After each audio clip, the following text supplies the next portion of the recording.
All right. What is going on, everybody? And welcome on into the third ever episode of the Cinema Lords podcast. Let's go. We have a very, very big show for you guys today. A lot to talk about, a lot to get through. First things first, off the top, I am your host, Nick Soers. With me again today for the third consecutive show. The guy's really starting to find his flow on the ones and twos. Kalos, what's going on, bud? How we doing today? Good to be back. Feels great. Here to do another show. Let's go, baby. Let's run it. Let's go. And then with us for his first podcast debut, the first time, a kid that I've been riding with for longer than anybody else in my entire life, pretty much, since the 6th grade. We've probably spent hundreds, if not thousands of hours watching things together over the course of our friendship and doing things just like we're going to be doing today. But my good friend, Mr. Seth Rogers. Moose, what's going on, buddy? Boys, how we doing? First off, it's good to be here. You guys have been kicking ass the first 2 episodes, so Thank you. I had to get my feet a little bit wet going into this. It's cool to have a platform to talk about the stuff that we've been, talking about on the couch and shooting the shit for till 2 in the morning. So it's nice to actually have other people hear the stupid stuff that we talk about. So Amen. I'm happy to be here. Let's go. And, when he says that, I got to say, I've been overwhelmed with the feedback again this week. People have been coming up. We were at a party this weekend. We were at a get-together with a bunch of our friends. And the number of people that came up to me and mentioned the show for absolutely no reason other than the fact that they wanted to and that they enjoy it, I was stunned. It really, really was awesome. I love that people are enjoying the show. I know we're having a good time, but it really does mean a lot that other people are also enjoying it. They're going out of their way. I've been getting texts. I've gotten a couple calls, which nobody ever calls me. I've gotten a couple calls from people to say how good the show has been. So it's been awesome. It feels good to be doing something that people are enjoying. You know what I mean? Absolutely. It's a cool feeling. It's nice to know that people are watching, so we appreciate it. It beats watching the Red Sox, too, right now anyway. So. True.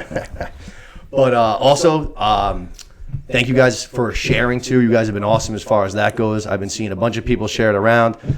So much love, and I really do appreciate it. And I just ask you guys keep that up because, again, that's the only way that this show is ever going to get bigger is with your guys' help.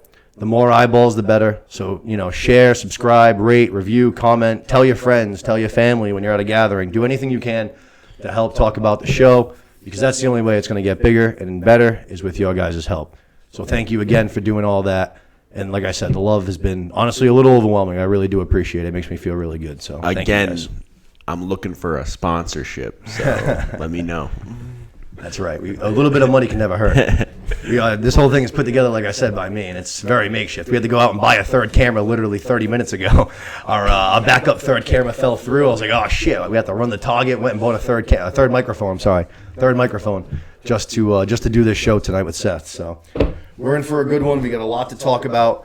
I wanted to start things off today with our guest, Seth. While we've watched 1,000 things together, one of them that fell through the cracks was what we recommended back in episode 1 is True Detective, the first season. You had never seen it before. He decided to dive on in, and he actually wasn't the only one. I actually talked to a couple of other people that I heard the recommendation, and they jumped in as well, so that's cool to hear. Seth, what are we thinking? How are we feeling? So first off, just for many people who don't know me, this sounds dumb because I'm on a podcast about TV shows and movies, but I don't watch TV shows that much at all. Not a big episodic guy. I've got Game of Thrones, Office, and The Sopranos. It's probably about all I got.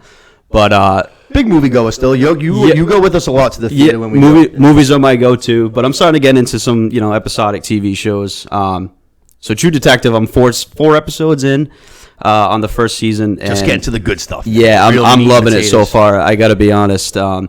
It's funny because the biggest thing about the whole thing is obviously this big mystery murder.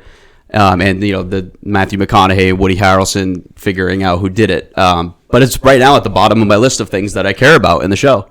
I'm just much more intrigued by the relationship between McConaughey and Woody Harrelson. Like it is a very weird dynamic between the two of them. Yeah, they are two peas in a pod to say the least. And it's funny now because watching the last episode, that was the undercover episode. Probably the best episode in the season. Yeah, probably. So far, definitely my favorite one so far. But now Woody Harrelson's starting to crack a little bit like how Matthew McConaughey was. He just got his divorce. His wife just found out. what was going on. So he's starting to crack a little bit. Matthew McConaughey's just on a... Yeah, because in the beginning they make him seem kind of like he's the solid one. He's the wall. Right. While Matthew McConaughey's a little rigid, kind of a wild card. Yeah, and then it kind of went vice versa, but then Matthew McConaughey's doing all this crazy stuff on the undercover, whatever That's right. he's got to he goes do. undercover too. Drugs, you name it, whatever he can. But it was a wild episode. But like I said, it takes a lot for me to rip through a bunch of episodes in one sitting, and this is one that I can't wait to watch the next episode, and I'm going home tonight probably watching another one. So nice. Been loving it so far. I used to be the same way, honestly. When I was younger, I used to watch way more movies than I did watch TV shows. But as I've gotten older, I've gotten hooked on getting captured by a TV show and waiting for the next episode to come out or the next season. So I don't think that's unusual. I think that TV, I mean, not even to call it TV is honestly, it's kind of unfair because it's really not TV. A lot of these shows, these streaming platforms are pouring in like beyond movie-sized budgets into them. So I mean, it's basically the same thing as going to the cinema, but it's just watching it from your own, couch. It's not like it was when we were watching cable TV, like growing up, and you're watching whatever it is, the CW and fucking, you know what I mean. It's a whole different breed. TV's elevated so much now. The big name. There was always big name actors, I guess, kind of on TV, but most of the time it was when they were very young in their career. They were up and coming. You know what I mean? Not like it is now, where you have guys signing on huge names to do, Netflix shows, HBO shows, Hulu shows, Amazon shows. These guys are huge, and they're still doing it because they have so much money. I don't think it was COVID either. I know COVID kind of slowed a lot of things down with the movie theater and whatnot, but I don't think it's that either. They're buying in a lot more than what they used to. Yeah, I think they realize that people love, honestly, staying at home and watching things. There are still a lot of people that like going to the cinema, but I think that there are a lot of people that would rather just stay in the comfort of their own home. They have, great couch, a great TV, surround sound. They figure, why bother go and spend $30 at the movie theater on popcorn and soda and all of that. Maybe have a broken seat like Kalos gets pretty much every single time we go to the movie theater. Yeah, that's my luck every single time. It's the wildest thing. I don't even put my feet up half the time, and this guy's the one with the broken seat. But I'm glad to hear that you're enjoying True Detective. I'm glad to hear that a lot of people are listening to the recommendations. It makes it seem like what me and Los are doing here isn't just for nothing. We're not just talking to the wall, that people are actually giving our shows a chance and stuff. And it's even better that you're enjoying them, you know what I mean? Yeah, the shows are nice too, just because nowadays they're literally spending more on the budgets on some of these TV shows than they are on movies. Yeah, it rings a bell, like I've been talking about. $450 million. Even Stranger Things. Stranger Things has poured in money over the last couple seasons compared to what they did in the first season. Like, Netflix has gone all in, which obviously they should have. That's their gold mine, you know what I mean? But with that, let's move on. We're going to hit a couple of quick news topics that I found somewhat interesting this week. Fresh off of the success of Top Gun Maverick, Jerry Bruckheimer came out and said that National Treasure 3 is not dead, ladies and gentlemen. Let's go. Just like Nicolas Cage, it is immortal. 15 years since National Treasure 2, and Ben Gates got the president's book there to go to page 47. We have still yet to see National Treasure 3. I thought it was long dead, especially with this new series in the work that's going to be coming out pretty soon. It's coming to Disney Plus very soon. No one's hide from the original movie, so I'm kind of somewhat disinterested. It also looks like it's all kids, which I find kind of, not like kids, but high school kids. Like, don't get me wrong, I'm a sucker for high school television shows, but like, treasure hunting? Yeah, wait a minute. I didn't even know this. So Nicolas Cage is not in this. In the show? Yeah. That's coming? No. The show, no one. To my knowledge, no one's tied to the show. I need Nicolas Cage. Yeah. I need Nicolas Cage. I don't know if I'll be watching that, to be honest with you. But, like I was saying, Bruckheimer said that National Treasure 3 is still in the works. He says the script is, and I quote, looking really good. And they're going to be sending it over to and they're going to be sending it over to Nicolas Cage to read. Now, while I am not the biggest Nicolas Cage fan, I am a huge Ben Gates fan. I love National Treasure. I've seen the both of them like a billion times. I don't care if it's 15 years later. I don't care if it's about the president's book or an entirely new plot. I am all in. If National Treasure 3 is coming, you will find me there on opening day without question. Yeah, I love those movies too. I don't know if it was just because those movies came out when we were in school and we were learning about the American history and all that stuff, but I love those movies, and I don't know, maybe I'm a sucker, but I thought after the second one I was waiting for the third one, and it just never came. Sure. Just never came. As long as it's not forced, I feel like, you know what I mean, being 15 years or however since the sequel 2007 was the last one. As long as it's not, forced in the sense of like it's just a big name, so we can draw some money, draw some attention. Like I hope they actually take some time. I have all the faith. Same thing with you, Jerry Bruckheimer. Like I have the faith that he'll be able to do it. So it's just that's the only little kind of doubt that I have, but. Maybe it just means 15 years in the making just makes it that much better than what it was going to be if they did it 12 years ago. So. Do any of you guys know why the third one wasn't made? Honestly, I think it was kind of right around the time when Nicolas Cage started hitting his spiral. Okay. I think it was very shortly after that was when Nicolas Cage started having his bankrupt thing, and it was like tax evasion or something like that. He literally made a ton of money on those movies. I think he was buying dinosaur skulls and basically other various ridiculous things. Like Ben Gates would do. Yeah, actually, it's funny you say that. Yes, he's searching for treasure. There's a weird connection there. But yeah, he bankrupted himself somehow. He's just buying treasure and stuff like that of all natures. But obviously, he's on a bit of a bounce back right now. And like I was saying, Bruckheimer is riding high. For those of you that didn't see, Top Gun just passed. What was it? Was it Infinity War? I believe. Yeah, I think it was Infinity War. Yeah, for 6th all time in box office earnings. And it's coming up quick on the top 5, which is Black Panther. The next you get the whole audience. You get the older folk watching that movie as well as the younger generations, and toss in the fact that you need a summer blockbuster, and I think it was kind of like you were saying, just a perfect storm of there wasn't a ton out this summer. Yeah. Also, add in the fact that it was unfucking believable. It was a good movie. It's actually a very good movie this year. And that's without question. Talk to me, Goose. I still have yet to even see a movie that really comes close to as much as I liked that one. Don't get me wrong. I mean, obviously, I loved Top Gun, so I was super excited going into it. But that movie exceeded all of my expectations, and my expectations were already high. I literally cannot wait to watch it again.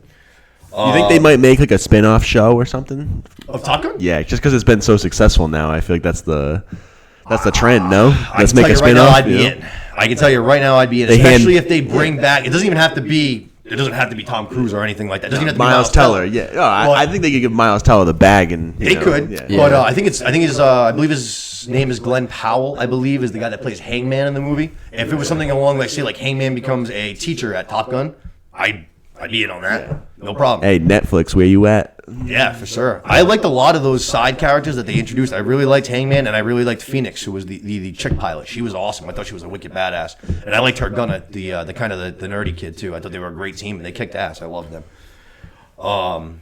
Next, we got some news today. Actually, this just broke a couple of hours ago.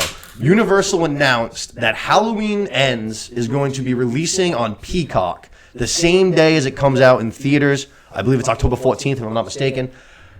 To me, that's not good news, Cotton. That makes me very nervous because Halloween Kills was not good. I did not enjoy it. I thought it was incredibly dull. I really enjoyed the first one, the beginning of the new trilogy. I really enjoyed it. I thought Jamie Lee Curtis, I had my doubts going into the whole thing, but I thought she killed it in the role coming back. I really liked the first one. The second one was very meh. I didn't enjoy it. I was hoping that we'd finish strong here with this trilogy, you know what I mean, and end it on a good note. But to me, if you're going to come out to streaming the same day as theaters, that to me sounds like you're worried about how you're going to do in theaters, you know what I mean? That means you're worried that the opening weekend, those first big fans that go in are going to come out and they're not going to be happy and they're going to tell their friends that, and then boom, there goes your box office.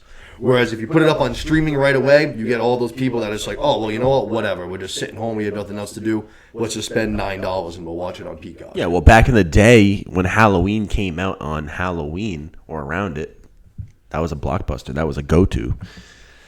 I mean, I think it'll still do good in that first weekend because there's a cult following for Halloween. You're going to have those same fans aren't going anywhere. They're going to be there. 1, 2, 3. Yeah, exactly. 3 of us right I don't even care that's on Peacock. I'm going to be going to see it in the theater, and that's exactly like you just said. Even though I didn't like the second one, I'm still going to be there. Yeah, I was so disappointed in the second one. I remember the first one I really enjoyed. Man, that second one let me down. Not getting too much into it, but there was just nothing to it. Yeah, the ending was just really dumb. It turned into like the village, like the whole neighborhood. I don't know. It's like a cult village, and then they didn't even end up killing him. Like, I don't know. It's very corny. They tried doing too much, I think, at the end, and at this point of Michael Myers and Halloween's career, like just stick to the basics. Just throw some scares at us. You know what I mean? One of my biggest things, honestly, was 2022. We're still making Halloween movies. That means that you still have to up the kills. You can't just absolutely. You know what I mean? For instance, Scream 5, I thought did a great job with doing that. I thought that they did up the kill factor kind of thing. Like it wasn't just anybody that could die, but the kills were brutal. Which I mean, I feel like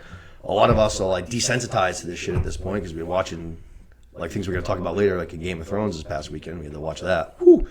But you know what I mean? I feel like that Halloween movie kind of, I don't know, the kills there's nothing. It's very bland. It was absolutely lazy. That's what that movie was. Lazy is a good word to put it. Actually, it was just lazy. It wasn't good. Like they just didn't try. Just give me a little bit of effort, just a little bit.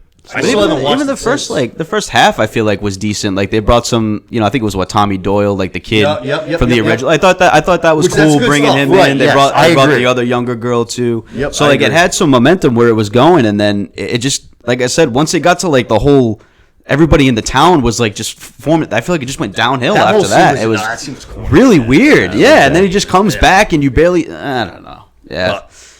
I don't know. To me, like I said, Hey, prove me wrong. Hopefully it's good, but yeah, hopefully. I'm skeptical going into this next movie for sure. Yeah, glass half empty on that one for sure. Think about, like we just talked about Top Gun. Top Gun isn't even thinking about streaming right now. You know what I mean? They're not even thinking about DVD releases or streaming anything like that. They're like, all right, let's keep getting this money. People are still coming to see it. People are going to go see it 2 or 3 times. I would love to go see Top Gun again. Honestly, I probably should. I can help them get to those top 5. But I mean, if you go see Halloween and it's good, you're going to go tell your friends, hey, the new Halloween movie was good. And they're going to go see it. You know what I mean? If you don't think that's going to happen, that's the only reason to me that you would put your thing on streaming right away. Yeah, I'm not a big fan of the streaming the same day. I don't know. I just love going to the movies, so. Unless they just think that they're going to get like maybe 2 weeks out of it before Halloween, where the movie theater is going to be packed, you know what I mean? And then they're like, is it going to die down a little bit? So let's just go right up the street. Yeah, that's true. That's very true. They could be just trying to get the maximum squeeze for like 2 weeks. Yeah, exactly. Like that's very true. Like I didn't think of that. It's tough, man. Because even think about it, just like even like in simple fact, like if you go to the box office, right? All 3 of us have to buy a ticket. Hypothetically, I already have Peacock, so we don't have to. But if we wanted to, we subscribe to Peacock for the month to watch Halloween. We pay $9. Yeah, I was gonna say $9. And then we can put 10 people in my house. They're still only getting that $9. Oh, absolutely. It's not as good money wise. So that seems to me like if you're worried about your dollar that much, that's problematic, man. You shouldn't be worried. Like that's what happened. That's why when movies start worrying about the money, that's when they fail. That's when I worry. But like you just said though, Top Gun's been in theater for a couple months now. It can just keep staying there. Once November 1st hits, I'm not going to the movie theater to go see Halloween. You know what I mean? That's like true. it's over. Like, that might be why they started moving up a little bit. You know what I mean? Going to the 14th to kind of really get the most out of that 2 weeks beforehand.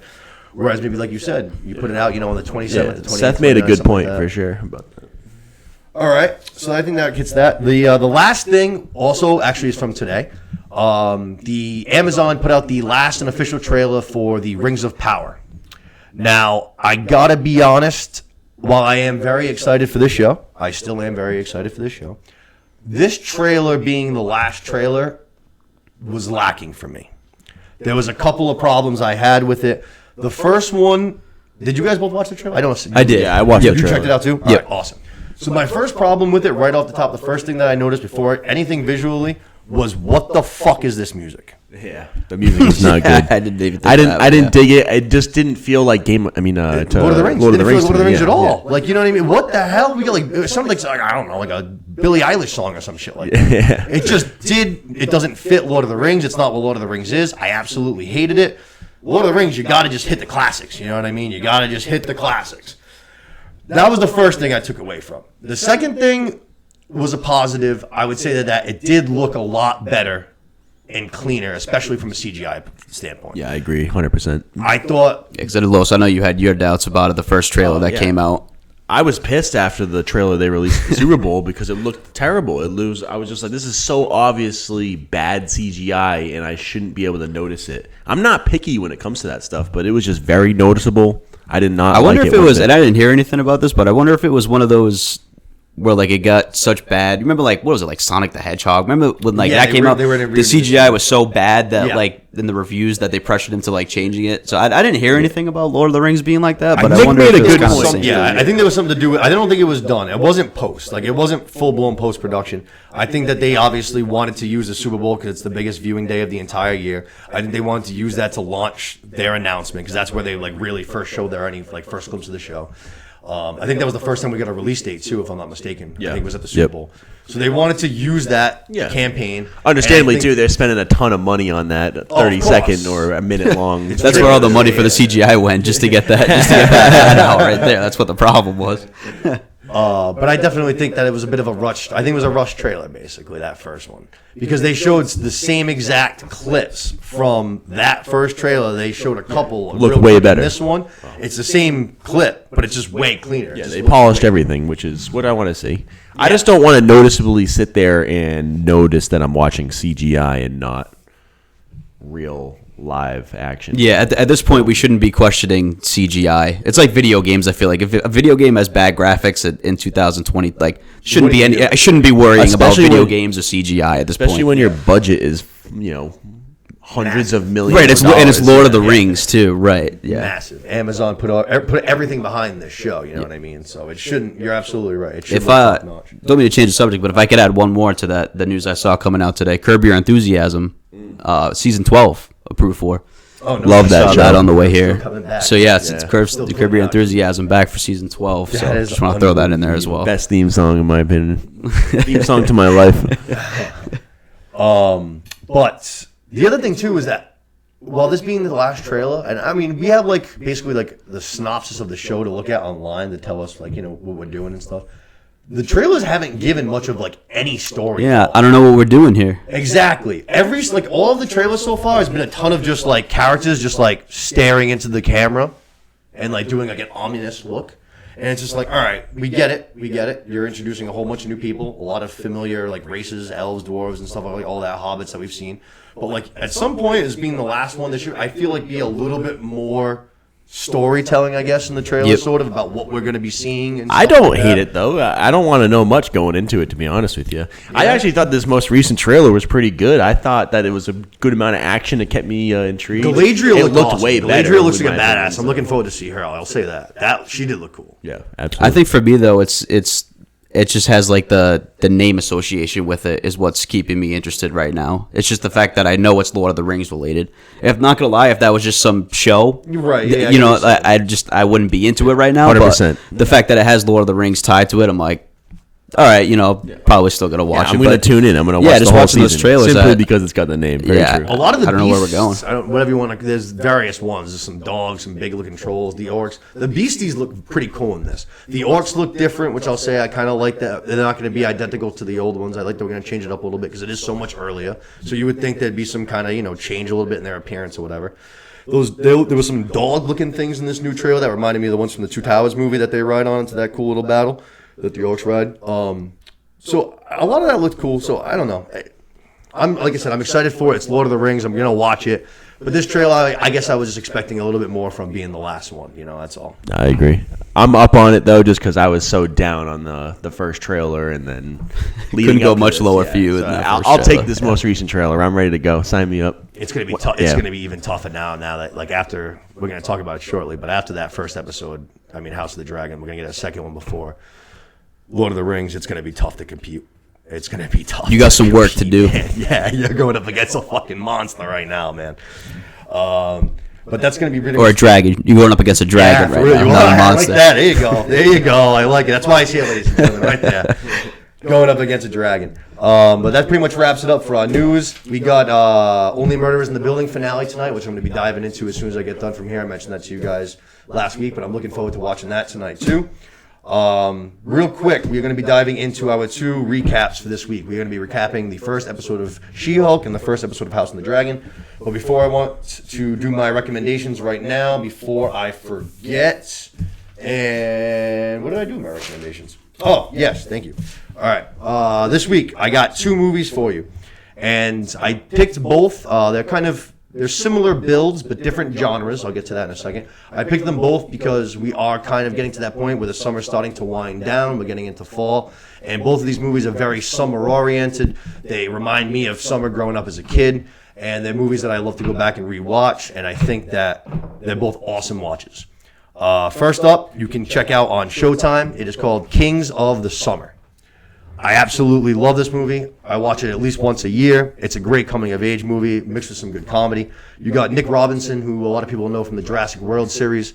As much as I hate him, I love this movie. We got Nick Offerman, who everybody loves, and then Erin Moriarty is the love interest. A lot of people will know her as Starlight from The Boys. But basically, it is about 3 friends who are on summer vacation. They're both, or I'm not sorry, both. All 3 of them are dealing with kind of big events in their lives, a lot of loss and stuff like that. They're all dealing with kind of overbearing parents, and they decide as a response to move out into the woods and live off the land for the summer.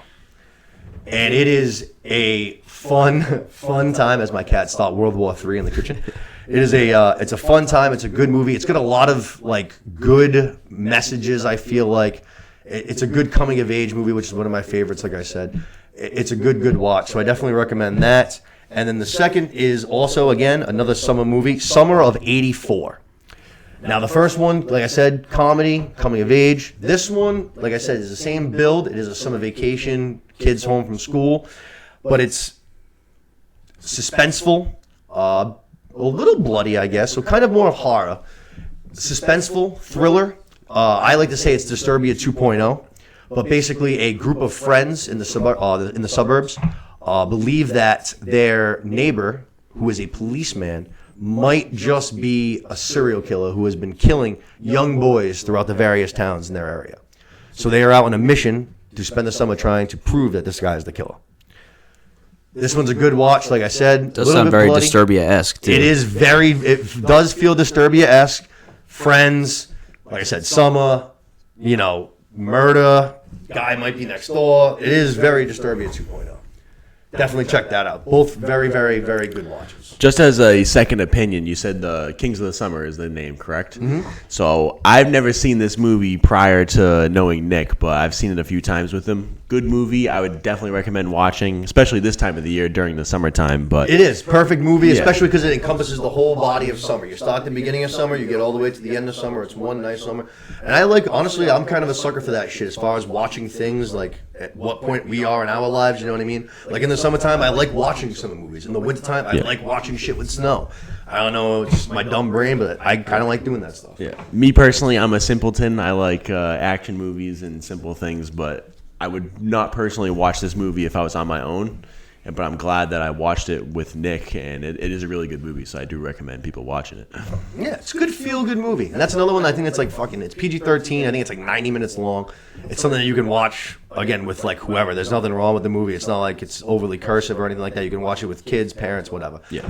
Good watch. And like I said, it's got a lot of good messages and stuff. A lot of good, you know what I mean? It's a learning movie for the kids, but you can take away a lot from it. And it reminds you a lot of freaking just growing up. Both of these movies, I do feel like that big time. Both of these movies remind you of just like kind of being on summer vacation, hanging out with your friends. You want to go on adventures. You want to have fun. You want bike rides and yes, exactly. You know what I mean? You want something to happen. Especially we can relate to that. At least we can out here. We live in the suburbs too. You know what I mean? Things can get boring. You're looking for some mystery. It'd be awesome maybe sometimes if your neighbor was a serial killer. Maybe. Probably not. But maybe for a second. But with all of that, I suggest we start diving into our recaps. Yes? Let's do it. All right, we're going to start with She-Hulk. She-Hulk just started this week. It's on Thursdays, Disney Plus. It's going to be 6 episodes long. I was looking forward to this episode. Looking forward to this show a lot. I did not love Miss Marvel. I liked parts of it. I really liked the first episode. The rest of the show, yeah. Moon Knight, I basically, for the most part, hated throughout.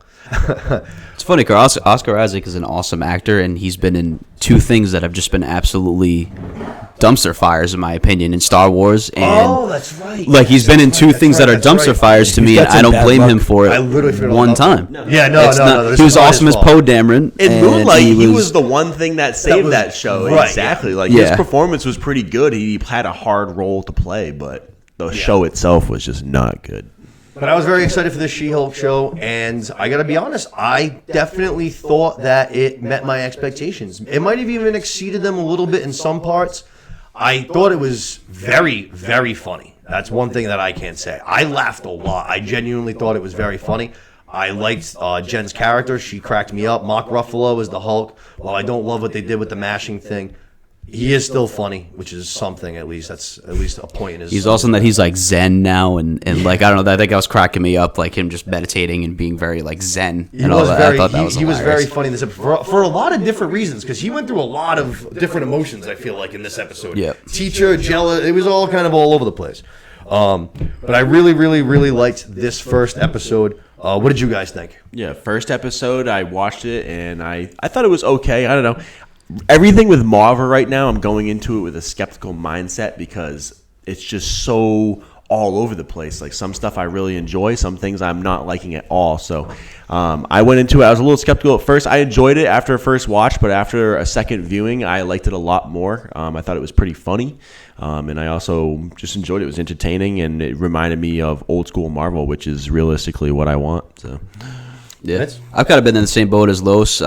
This new phase of Marvel, I've been a little skeptic on. Like, I'd rather see Iron Man 5, Captain America 4 versus being skeptic on some of these new guys coming in. But this is one of the better ones, I thought, in my opinion, of having that debut. Like you were saying, the comedy. I feel like there was a couple I know I liked Thor, but I feel like there was some times in Thor they were just kind of cram in some humor and like cheap jokes. Yeah. That's been a big thing against Marvel right now is that they're almost overdoing the Yeah, I thought this one was a lot more natural, and I thought that's what made it very funny. I agree, what you were saying. Jen's character almost plays especially in the beginning, almost like a fan, just like almost like one of us who's been watching these events. Yeah, like we have. Only obviously she's actually in the world, but she's kind of got a sense of humor about it. She wants to know more. She's talking about Steve Rogers. I also wasn't expecting that like fourth wall breaking that she did at the beginning too. Yes, so that's like when that happened, I was kind of surprised. All right, so actually, let's do that. We're gonna open up. So we open up. She's practicing for a case. We know that we've heard at least that this is gonna be a lawyer show. Well, it's still a Marvel show. Just to let you know, we got some spoilers ahead, correct? Oh yes, sorry, definitely. That's a Los. Good job, see, buddy. That's why he's the producer, ladies and gentlemen. Spoilers are coming now. We're gonna be doing the entire in-depth episode. So if you haven't seen it, or you don't want to hear more, I would say skip ahead or come back later once you've caught up on the episode because spoilers are ahead. But we open up, and she's like I said, she's practicing for her case. Now we know that this is going to be there are going to be lawyer scenes in this show, even though it is a Marvel superhero show. We are going to have some courtroom stuff into it, which I'm interested to see. And then right away, she instantly breaks the fourth wall and basically just tells the audience right in the opening scene, "Hey, I'm already the Hulk," which to me personally, I actually loved because one of my biggest things with Moon Knight, for instance, was that. We spent 6 episodes. We spent 6 hours, and we really, at the end of it, still didn't have, like, Moon Knight. Yeah. Like, it's not like we were just ready to go now. Like, Moon Knight's off and running. Yeah. We took 6 hours to develop this guy, and we still never got there. I felt like it was super slow. And then this was the total opposite. She was like, "Hey, listen, I'm already Hulk." And then, boom, I was like, awesome. I love that. We instantly dive right, like, she breaks the fourth wall, and she breaks right into a flashback of her and Bruce that we're going to go on a road trip. Yeah. So like I said, like you said, actually, the fourth wall I liked first. Yeah. The only other character is really Deadpool that's ever really broken the fourth wall. Yeah, just about. And then going into that, the kind of the next scene was something that I didn't really like is how she becomes the Hulk. Okay. It's not that I didn't like it. It just kind of felt, to me, it felt like very rushed. Like it was just, I get in this accident, and because my blood got transfused with Bruce Banner's, I'm now the Hulk. So now here I am. Like, I don't know. I just thought it was just, like, a little bit rushed. But at the same time, I like that they're not wasting time, like, finding a way for her to become the Hulk. It's like, how does that kind of happen twice? Yeah, so I'm a little bit back and forth. Obviously, if you've seen the movies and stuff, have you ever seen the Hulk bleed? I know I haven't seen the Hulk bleed. Yep. I mean, you don't usually see Bruce Banner running around on the battlefield except for in the beginning of Infinity War in New York. That does happen, which that was, I guess, would have been a problem area. But other than that, Bruce Banner is just kind of chilling in the lab, safe, no real areas. Just with his arm in a sling for 4 years. Like, his arm's still been broken for 5 years now since the end of Endgame. But it's like, that's the only thing he can't figure out is how to fix his broken arm at this point. But yeah, so I do like the fourth wall break. I did see a thing online that I found very interesting that she breaks the fourth wall even in the comics. That was actually a thing that she used to do. Oh, nice. She would actually basically talk right to the comic reader and stuff like that. Which she same was thing like the first Deadpool-esque. that would do it. Yeah, but I found that pretty interesting. So, all right, that's pretty cool. I like that. So it's not like it's something that they're just doing for their own, interest. It's something that's plotted in the comics. So to me, boom, I love that. Next scene, like I said, we're on a road trip. This is when we get into a quick accident due to a Sakarian ship. Sakar is a place you've probably heard, but maybe not remembered. It's mentioned in Ragnarok. It's also mentioned in Guardians. It's one of the planets that the Grand Master basically uses as like a trash dump pit to just dump endless amounts of stuff from his planet to there. So I would have to imagine that maybe he's looking for the Hulk since his escape in Ragnarok. Maybe. The Hulk does mention that he's going to have to look into it, but they end up crashing off the road. The blood mixes, like Seth said, an open wound. Bruce Banner is bleeding, and it gets into Jen Walter's open wound. And next thing you know, Gamma, and she becomes She-Hulk. I do agree with Seth that it felt a little bit rushed, just because it was like so much happening at once. Like this episode was very fast. Yeah, they're driving and having the story. They're talking about their family. They mentioned a family member named Ched, and then they immediately go off the road. You have the blood transfusion, and then she's the Hulk, and it's just like all this stuff's happening within a matter of a couple minutes. So it's a lot thrown at you. They kind of rush it a little bit, but I do appreciate them just advancing through the story and not hanging up on it and taking a whole season to do something. I think being 6 episodes too, there's not really a whole lot of wiggle room to. Now you say that, but we've just seen the opposite. That's the problem. Yeah. That's why I'm excited. That's why I actually really like this one, because we just saw the opposite. Right. I feel like it's just they got everything that they needed to get out now, and now it's not like now we're on. Yeah, I love it. Like now we take off. I like it as well. Totally agree. I loved it. I thought exactly like you just said. I thought that they hit all the things that they needed to hit. They got their storylines out of the way, and now they can kind of just go, boom, we're off and running. Which I think is what they should do. You know what I mean? Get your own actual story, rather than just doing I don't want to see origin story for 6 episodes long. You know what I mean? I don't want to see Bruce Banner just training Jen Walters on how to be She-Hulk for 6 episodes. Right. Yeah. Even the origin stories for the movies for all of our big characters, right? Like Iron Man, Captain America, Thor, whoever have you. All their origin stories come in the movies. The movie is like 2 hours and 20 minutes long. Yeah. If you're going to have a 6-episode season, that's way longer than 2.5 hours. It shouldn't be the same story that we're telling in a 2-hour movie. You know what I'm saying? It just shouldn't. But regardless, like I said, I like that it was moving fast. From there, we go to a bar. She wakes up. She is now the She-Hulk. She wakes up outside of a bar. She's by herself. She heads on in to what was a very interesting and funny scene. I'm not exactly how sure or how realistic, I guess it is. But she goes into the women's bathroom. She's all beat up. She looks like she's been sleeping in the dirt for a while. A little team of 4 girls come in, and very funny, they start just to doll her up. She's missing shoes. One girl's got a pair of shoes. One girl's doing her makeup. One girl's doing her hair. One girl's fixing her shirt. She asks for a cell phone. All 4 of them get their phones out faster than you can ever see. Now, I don't know where they're from, but I've never seen women be that nice to each other ever.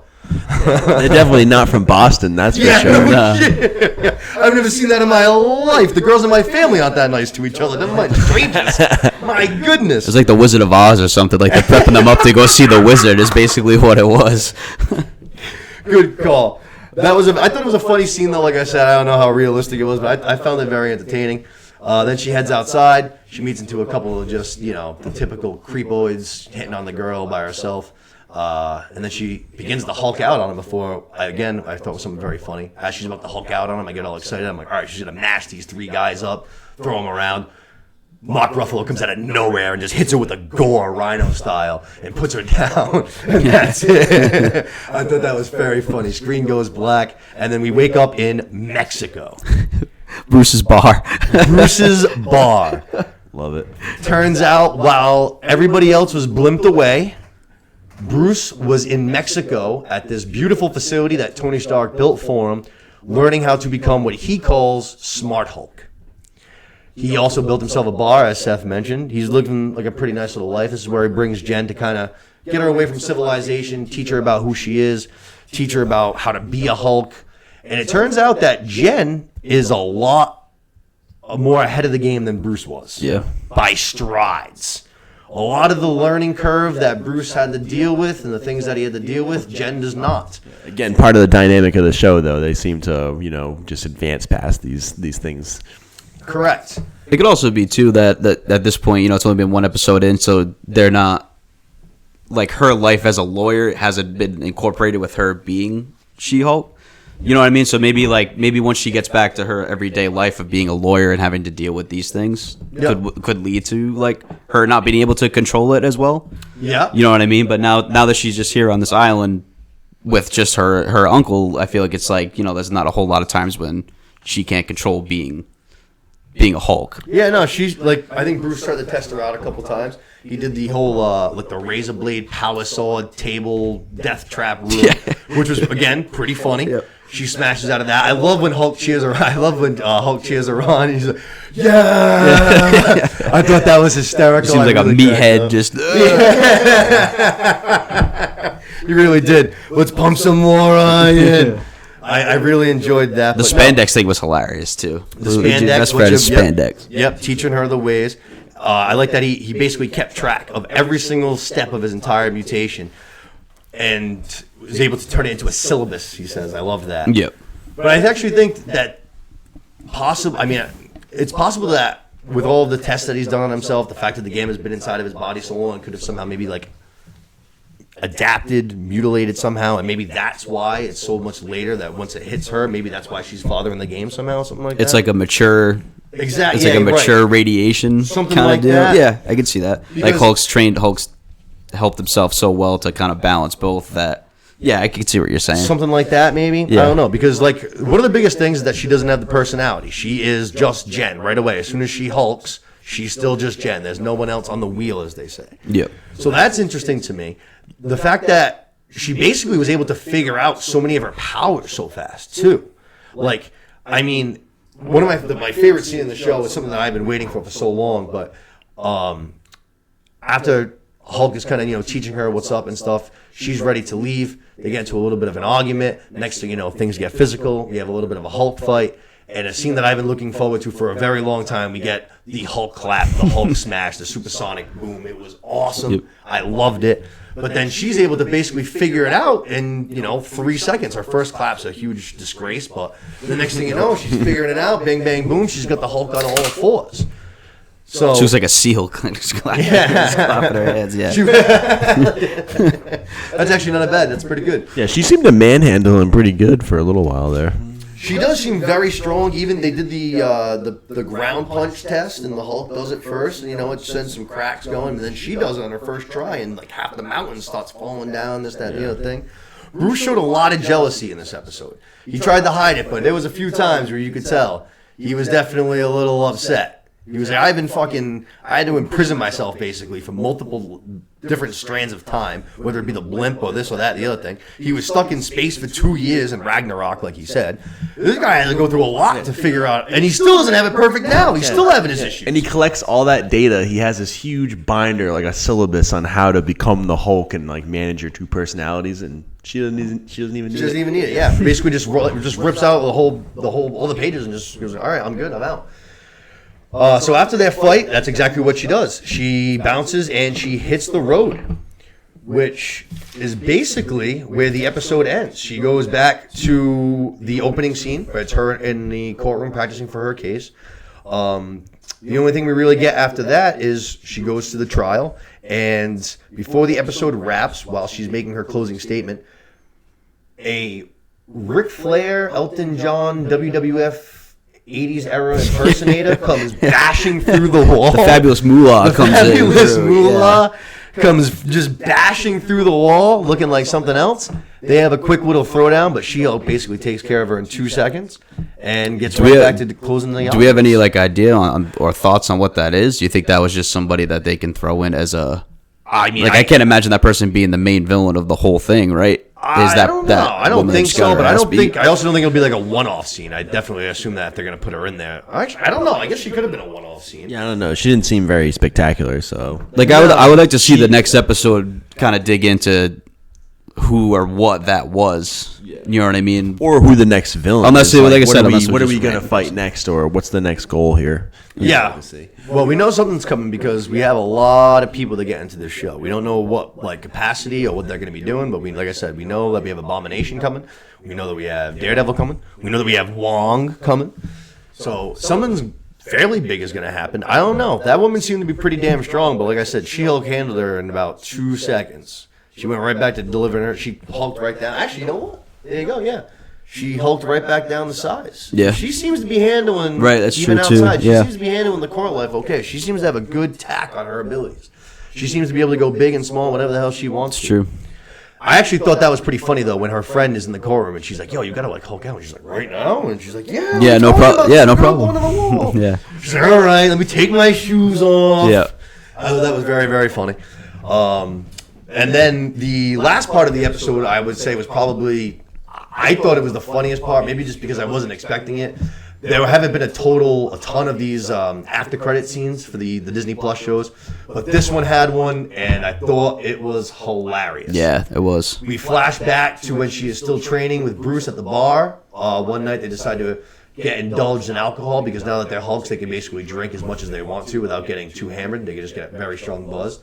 But she is trying to basically lure Bruce Banner into giving up some secrets. And sure enough, Bruce lets it slip that Captain America may have lost his virginity in 1943, and she proclaims that Captain America fucks, and I lost my mind. Good for Cap. Congrats on the sex, you know. Yeah. That's those are kind of the things that I want to see from, like, I feel like the after credits for like the TV shows should be like the comedy right. things that I you hate should when they have do the fucking movies, man. right, and some, Crazy. you know, something like the second, I guess, the second after credit scene for Thor, like that's what those should be. It should be kind of connecting the next movie. Right. But these TV shows, like, I'm all for having those goofy post-credit scenes. I don't want to stick around at the movie theater for 15 minutes just to hear That's some what happened corny. to Doctor Strange. That one, I mean, while Yeah. it was kind of funny, it was still like I just sat around for 10 minutes. Right. This guy stopped punching But the me. second one is more of like, the second one I'm way more intrigued of like, oh shit, like this is where we're going next. It's, you know, this, it's his wife and this, that, and the other. So as long as the TV shows kind of stick to the goofy post-credit scenes, then yeah, and especially if it's going to be that funny, like I'm all for it. I'm waiting for Kevin. Now it's like I think the third or fourth time that Kevin Feige's basically done that, where he's cut away mid F-bomb.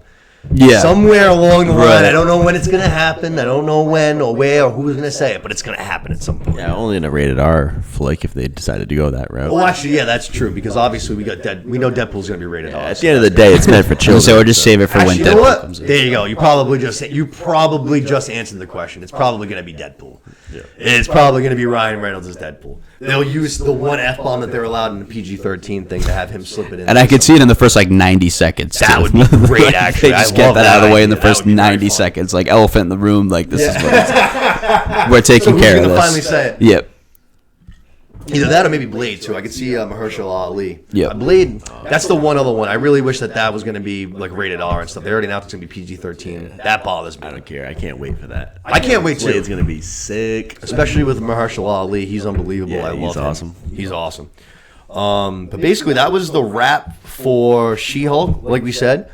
Funnier than we expected. Very, very, very fast-paced. 38 minutes long with the credits. Yeah. I mean, that was fast. We did a lot in that episode. Yeah, some good content in that 38 minutes. So yeah, all around better than what I thought it was going to be. Funnier than what I thought it was going to be. So Yeah. I'm on to I'm looking forward to episode 2. Yeah, same here. And now we just we can just run, you know what I mean? There's no Yeah, now we story. go. We're good. We're She-Hulk. We're a lawyer. We're doing this. We're doing that. Let's go. That's just why, as a Marvel fan, like you'd have no idea what they're doing. They're all over the place because sometimes they'll spend a whole season developing a character just to like build them up for the next step. And in this case, bing bang boom, we got it in one episode. So. Yeah. And like I said, I'm very interested to see how those other characters work their way in. I wouldn't be surprised if we see Daredevil in both of his roles as a lawyer and as Yeah, I was going to say Daredevil. You almost got to assume that it's in like a lawyer type role to start. But you know, did you see the last trailer when he flips onto the building? Say we did see him Yep. at least suited up once, Right. And it's in that new suit. It's like red and gold. Yeah. It looks pretty fly. yeah, So like I said, I think we could see him in both. yeah. Just a matter of what comes first. I feel like. It'd be pretty interesting. That would be a cool way to do a lawyer room scene or a courtroom scene. Is if you have two superhero, whatever characters that we know, characters that we like, two superheroes, quote unquote, going against one another, but like in a courtroom setting. Yeah, that would be awesome. He Yeah. comes out as the defendant or something like Yes, and that. she's the Yeah, that prosecutor. would be wicked funny. That would be very cool. Like Yeah, I that would be think- very engaging. I feel like and entertaining and stuff. I think you might get that. That would be awesome. I would love to see that. I think that would be a great idea. I think it'd be very, very entertaining. All right. So with that, that's going to wrap up She-Hulk for episode 1. Episode 2 coming on Thursday. But like I said, I'm very excited for that. And with that said, let's get into the biggest story of the week. Our return to Westeros. Let's go. Now, it seems that not only this podcast was excited and all the people that we talked to, because it was the highest viewed season premiere of 2022 for any show at all, beating out, say, Stranger Things, which was obviously huge, beating out Euphoria, which was the second biggest of the year so far, behind Stranger Things till this date. And it's also the highest viewed opening episode of anything under the HBO umbrella, which I think that might be the most impressive thing out of anything that you just said. That's if you go pretty through all impressive. stuff. I With saw all the heat that they put out, you know what I mean? I saw a clip on Twitter of the side of an apartment building in that was New York awesome. City. Yes. And it was just all the windows and I don't know, maybe 30 or 40 of the windows all were synced up to the same lights Looked like on the Christmas TV screen. lights almost. Only But it was everybody was TVs. watching Game of Thrones at the exact same time. That was pretty cool. Now, I told everybody that if you weren't excited for this show, you had a huge dump in your pants. And I got to be honest, I've never felt more vindicated than anything in my entire life because I was absolutely spot on. Anybody that had even remote doubts about going back to this show after that last season, your doubt should have been washed away. See that? There's one right there. I was wrong, America. I was wrong. That's all you can do is admit when you're wrong, right? That's it. But, I mean, this episode, within, I would say, 3 minutes, within 3 minutes, I was already like, Here we go. Yeah. Here we go. I was like, this feels different. This is not the last season.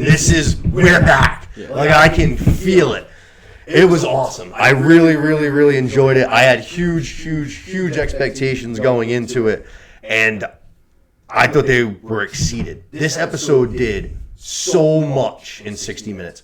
At one point during it, I was like, all right, we got to be getting close to the wrap up. We got to be getting close to the end. I looked at my phone, and it was only 9:38. And I was just like, oh my god. Yeah, there's some ball game left. This was 20 a lot of ball game left. I was like, oh my god. Yeah. I was like, holy shit, let's go. I was like, okay. Yeah. We already seen so much, but let's keep going. This is great. One of those circumstances where it honestly to me almost felt like a two-part premiere. It was only 1 hour, but it felt like there was enough information given to us. Yeah.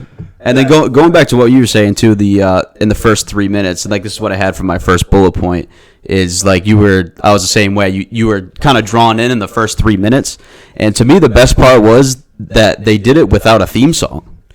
My thing was, we were all questioning, are they just going to bring back the Game of Thrones theme song? Are they going to have their own, alternative version of it, this, that, and the other? And, they captivated you in the first, how it was in the past. The Game of Thrones theme song comes on. We're all hyped up, ready to watch it.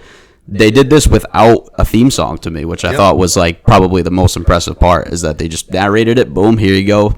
And we're in. If we want, let's do the theme song first. I'd rather them start with the theme song. not do a theme song if you're going to butcher it, but Right. I was excited for I a feel new like that's theme what song. the- I feel like that's am the I, road am that I they kinda wrong in took. that? I feel like I was excited. I was excited for a new Yeah. theme song, exactly. I don't know. I still got the original Game of Thrones one stuck in my head. So No, I think that, first of all, I don't necessarily think that we might not get one. I think there's a possibility that we might get it in episode 2. Yeah, I agree. I think that there was a chance that in this first episode that we kind of just kept it with that small the dragon theme with the emblem and then a little bit of drums and stuff like that. That to me, I don't feel like is what they're going to do for the entirety of the show. Yeah, I do I think that agree. they're going to do something.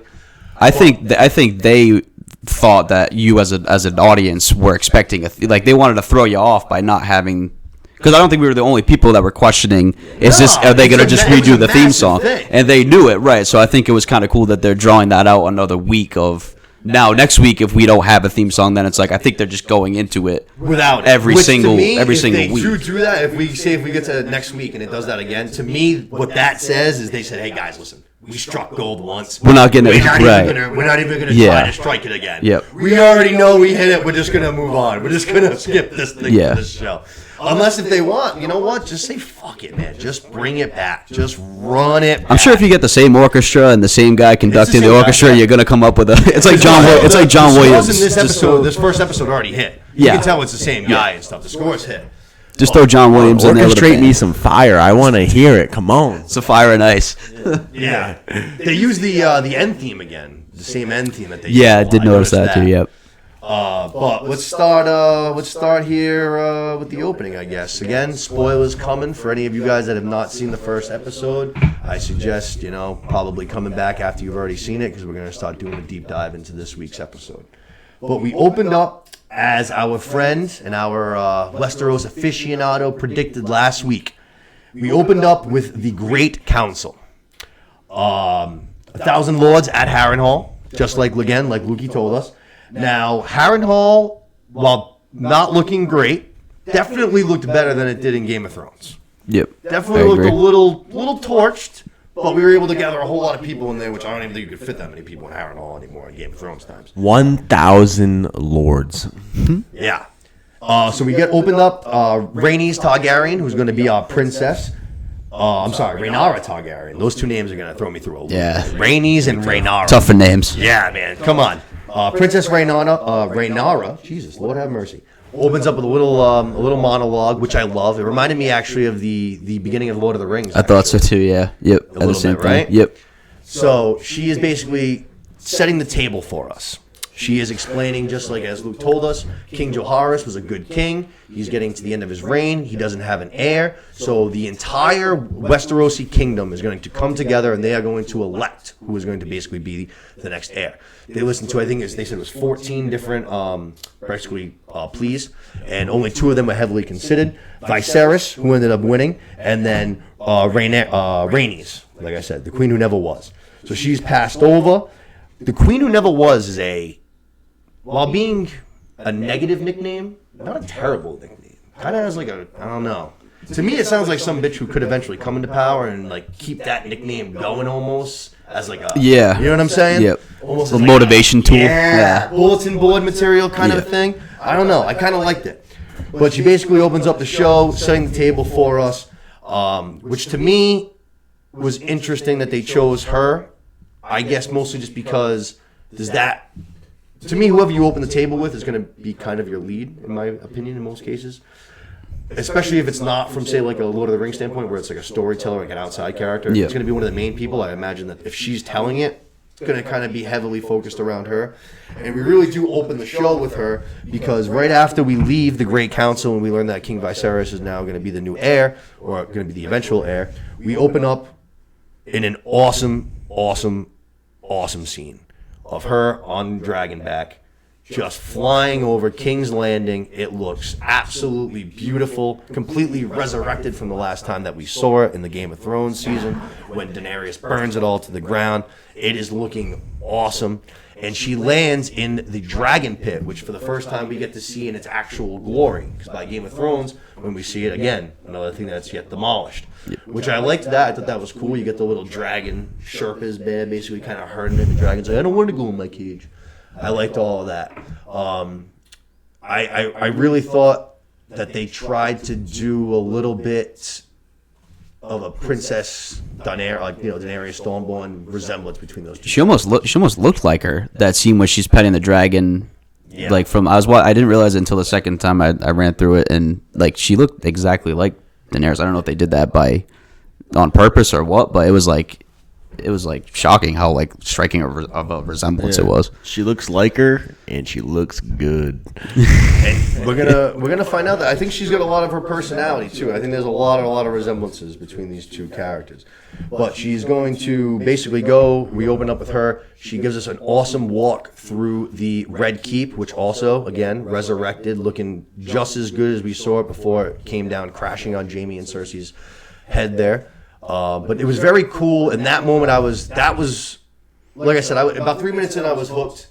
And then that scene happened, and I was like, okay, we're back. The world feels alive again. They brought it back, and it felt like a good place to start for us to see the city that we had spent so much time in the Game of Thrones series, that we saw get burnt down, come back to life. It's looking beautiful. It's popping. It looked great, and it felt like we were right back where we belong. Yeah, that was awesome. I love that aspect of it. Just seeing King's Landing in good form. Westeros, it was awesome.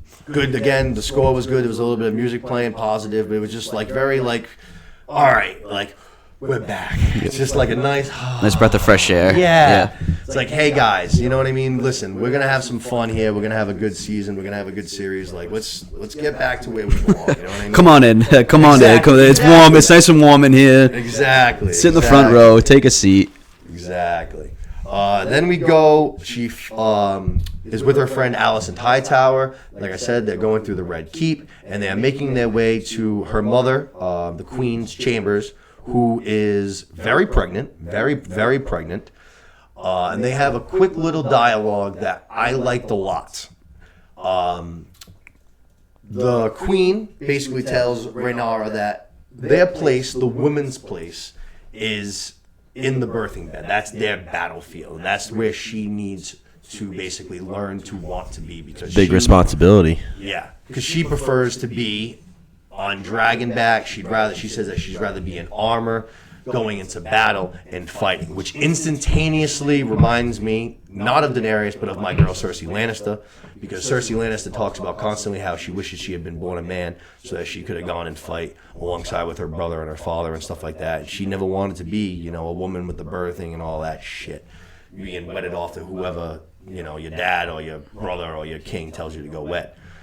So to me, I really liked that. I think that that's going to be where she ends up kind of going. I think her mom's wrong. I don't think that she's going to end up needing to, you know, get used to that housewife shit. I think she is going to end up being more of that that battle queen. You know what I mean? A little bit of both. Get you a girl that can do both, you know. Yeah. But that was like I said, I really enjoyed that scene. It's the first mention of something that's going to happen again in this next scene, but her mom mentions that she smells like dragon, which to me I thought was funny. My first thought right away was being by a campfire. You know, when you go to a campfire and you hang out in the summertime and you go home afterwards and all of your clothes just smells like that smoke and that wood and stuff like that. That was like, you know, dragon's got to be something. Yeah, like her father Viserys smells it on her too when right, she shows up. In the very next scene, she goes into the High Council meeting, and the first thing that she's a little bit late, and her dad says, you know, smell like dragon too. Yeah. He asked why she was late. She was like, "Oh, I was visiting mother." And he was like, Yes. "Oh, on Dragonback." Yeah. So that's got to be a pretty potent smell, I guess. But like I said, that was the first thing that came out to me, which I was like, yeah, that makes sense. You know what I mean? Dragons, fire, probably got some blood on them and stuff like that. I bet they're a smelly beast. I believe that. But we open up at the High Council. Or we open up at the scene at the High Council. King Viserys is giving the punchline of a joke, which I have seen online, people believe might be the punchline of Tyrion Lannister's went into a brothel with a honeycomb and a jacket. Oh, no way. The punchline that he delivers, and I believe it says, and I said to him, I believe you're looking up the wrong end. And then they all start laughing, and people online are speculating that that is the punchline of Tyrion Lannister's donkey and a honeycomb joke. That's funny. That would be very funny if we get that joke in all kinds of different parts, and we have to like put it together ourselves one day through like 4 different series. Wouldn't surprise me if they did something like that. But this is the first time that we meet Lord Kirwin, who is the queen who never was his husband. He is on the High Council. He brings up an issue that Otto Hightower, the Hand of the King, and King Viserys overlook quite easily. Seems to bother Lord Kirwin. It seems like it seems like something that happens to him a bit, I have a feeling. It seems like a lot of the time, I get the impression that he does this a lot, where he'll come up with a problem, and they kind of overlook him and kind of throw him away, because it seemed like it wasn't the first time that this has happened to me. You know what I mean? After that, I believe what was it right after there? Lord Kirwin. I think where it was is, and I might be wrong, but at least to me, this was arguably the most interesting part I thought of the whole episode, was when the king's getting that, like the wart or whatever it is, checked out on his back, or the cyst, like a boil. Yeah, and they say that it's a result of him sitting on the throne, and like later on down the episode, like he gets, you know, we'll talk about it later, but him getting caught on the throne again. I don't know. I thought that was like kind of weird, and I was like, oh, is that like going to be his downfall eventually, or I don't know if that's like kind of just like a small scene that I thought might have a bigger impact. Yeah, no, I definitely think you might be right to that, because I think there's a chance that if it's like infected, that it might just be beyond like their knowledge at this point, and kind of thing. Yeah, kind of like how like the first time in Game of Thrones when it was like a boar. You know what I mean? Like, yes, actually, that's a great call. You know what I mean? There's a like, similarity right there. not a small wound, but a pestering wound that they can't heal, both knocks out the king. I wouldn't be surprised if that happens. We do see him scratch his hand again on the same throne later on. Yeah, so I just thought of the fact that it was twice, and since the first time they mentioned it, it was him sitting on the throne, and then he does it again. Like I obviously it's still too early to kind of tell the significance of it, but I do like that. I feel like there's a little something. If they mention it twice, I think you're onto something. Yeah, I feel like there's a little bit something going on there. Like I don't know if it's his downfall or if it's a metaphor for him not meaning to be on the throne, maybe or something, but. I don't know. Keep an eye on that in the next coming episodes. That throne is dangerous, man. It's the. And we do know that he's going to pass eventually from something. But then too, we see, and then we see Daemon sitting on the throne though, and there was nothing. At least they didn't say if he got caught or anything. So I don't know. Maybe I'm just kind of overthinking it, but I found that really interesting for some reason. Yeah, no, I think it's just a case of literally. You have a chair that's forged from actual swords, you know what I mean? So I think it's kind of a scenario where if you're just not overly careful at all the time and you kind of react in a way based off emotion or something like that, you do a hand wave, you do a gesture, something like that, you get angry, you sit up fast, I think you can just catch a scratch, you know what I mean? I think it's the kind of thing where you have to almost be conscious of all of your movements because you're literally sitting on a blade of a bladed chair. Yep. But yeah, so we go from the infection scene that we have with the lingering cut. We get into, like you just said, Prince Daemon's introduction. Now, he is sitting on the Iron Throne. Princess Rhaenyra comes in. They have an awesome little conversation back and forth in High Valyrian, which I noticed. I'm not sure if it's maybe because it's supposed to be back when the Targaryens are in higher power. There's more of them. Old Valyria is still kind of a thing. But to me, I don't know if it's the actors even, but they spoke High Valyrian cleaner than they do in Game of Thrones. It seemed like it wasn't them speaking almost a second language. It seemed very natural. It seemed very clean. It was almost like, I don't know if you keep going back to Lord of the Rings, but like Elvish. Yeah. Like the way that it was very smooth compared to how they did it the first time around. It sure was. Prince Daemon basically says that, I heard your father's throwing a tournament for me, saying that he's still the heir.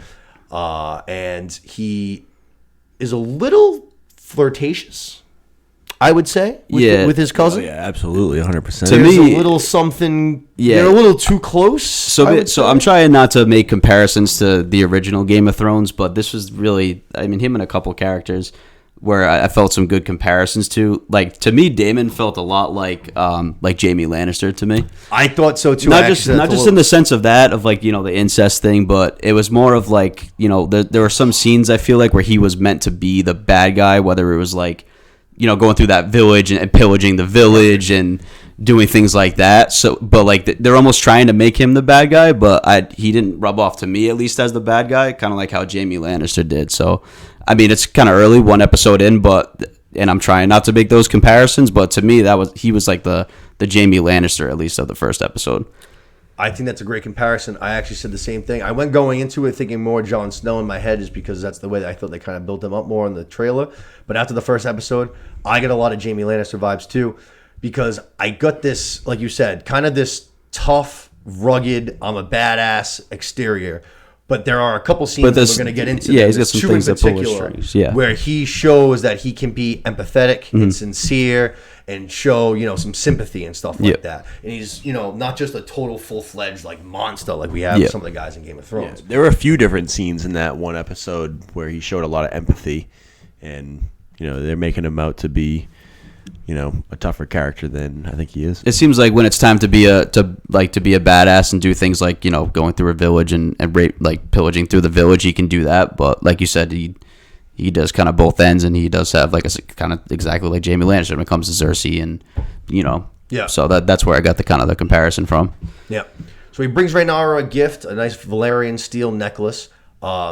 They compare it to his sword, which they announced for the first time, Dark Sister. Pretty cool name for a Valyrian steel blade, or any blade, I guess. I like that name. Yeah, definitely pretty cool. But like I said, a little bit of flirtation going on. It's not one-sided either, in my opinion. It feels like it's from both sides. More so like he's doing it, but she kind of likes it kind of a thing. I don't know. Yeah, I agree. I definitely picked up on that as well. I think there's going to be more to that. But she was giving off a couple of vibes, too, because I don't know. To me, she was giving off some vibes with her friend Allison, too. That's the vibes that I got off of, too. I honestly didn't pick up on the vibes that you guys are talking about. I was more of how it was the Allison? like Allison Hightower, yeah. I don't know. Those are the vibes that I got. Those I'm not sure were reciprocated. I think those Yeah, because there were a couple of times when she comes off the dragon and she's like, "Oh, it'll be big enough to sit two one day." Yep. She wasn't interested in that. And then again, when they're in the garden, she mentions, "I want to go with you on horseback across the narrow sea and eat cake." Yeah. Yada yada yada.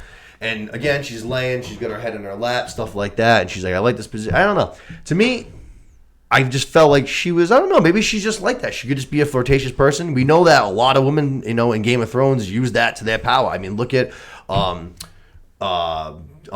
Lady Tyrell, Marjorie Tyrell. I mean, she used her flirtation to get anything that she wanted from anybody, you know what I mean? Whether it be Prince Tommen or Joffrey or whoever it was. Yeah, or me. I was going to say or me.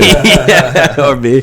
The only one was, except for, what was the prince there, the Baratheon kid. She couldn't get him, unfortunately, but, so that, like I said, I found that whole thing interesting. Just the fact there was a little bit of flirtation there. We're going to find out more about the dynamics of the different relationships in the series. So I'm looking forward to that. Especially now, too, when we're running out of options to keep producing kids. You know what I mean? Like, very true.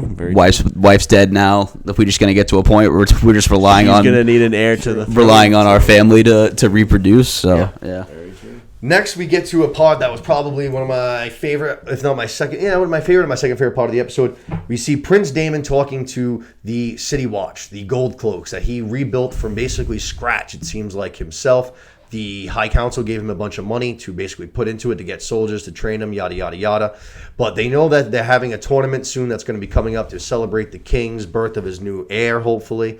And we want to clean up King's Landing because apparently things are starting to run a little bit of amok.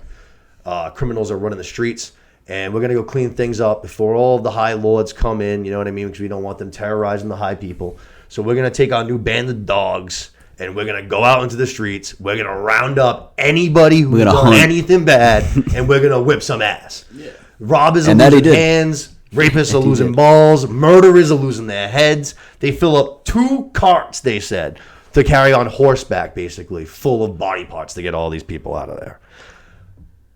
Like you said, badass to me. I thought it was badass. Yeah. I think that they did this scene in the way that they did it. I think they did it intentionally to make the audience be wary of him, to kind of almost build this image that he is the bad guy, that he's the scary guy. Exactly like I've been saying. It's Jamie Lannister. Yeah, I think he's sending a message in that scene as well. And, the Targaryens are savages at the end of the day. Like, that's what they do. Yeah. And then to also kind of know that, like, I think the scene right before is when you're talking about, he's talking to Rhaenyra. So it's like he's not just here to be like a kind of love interest, like political guy. Yep. The very next scene they show him that he can flip the switch into that like absolute savage mode. So he sure did. He turned into an absolute savage, to say the absolute least.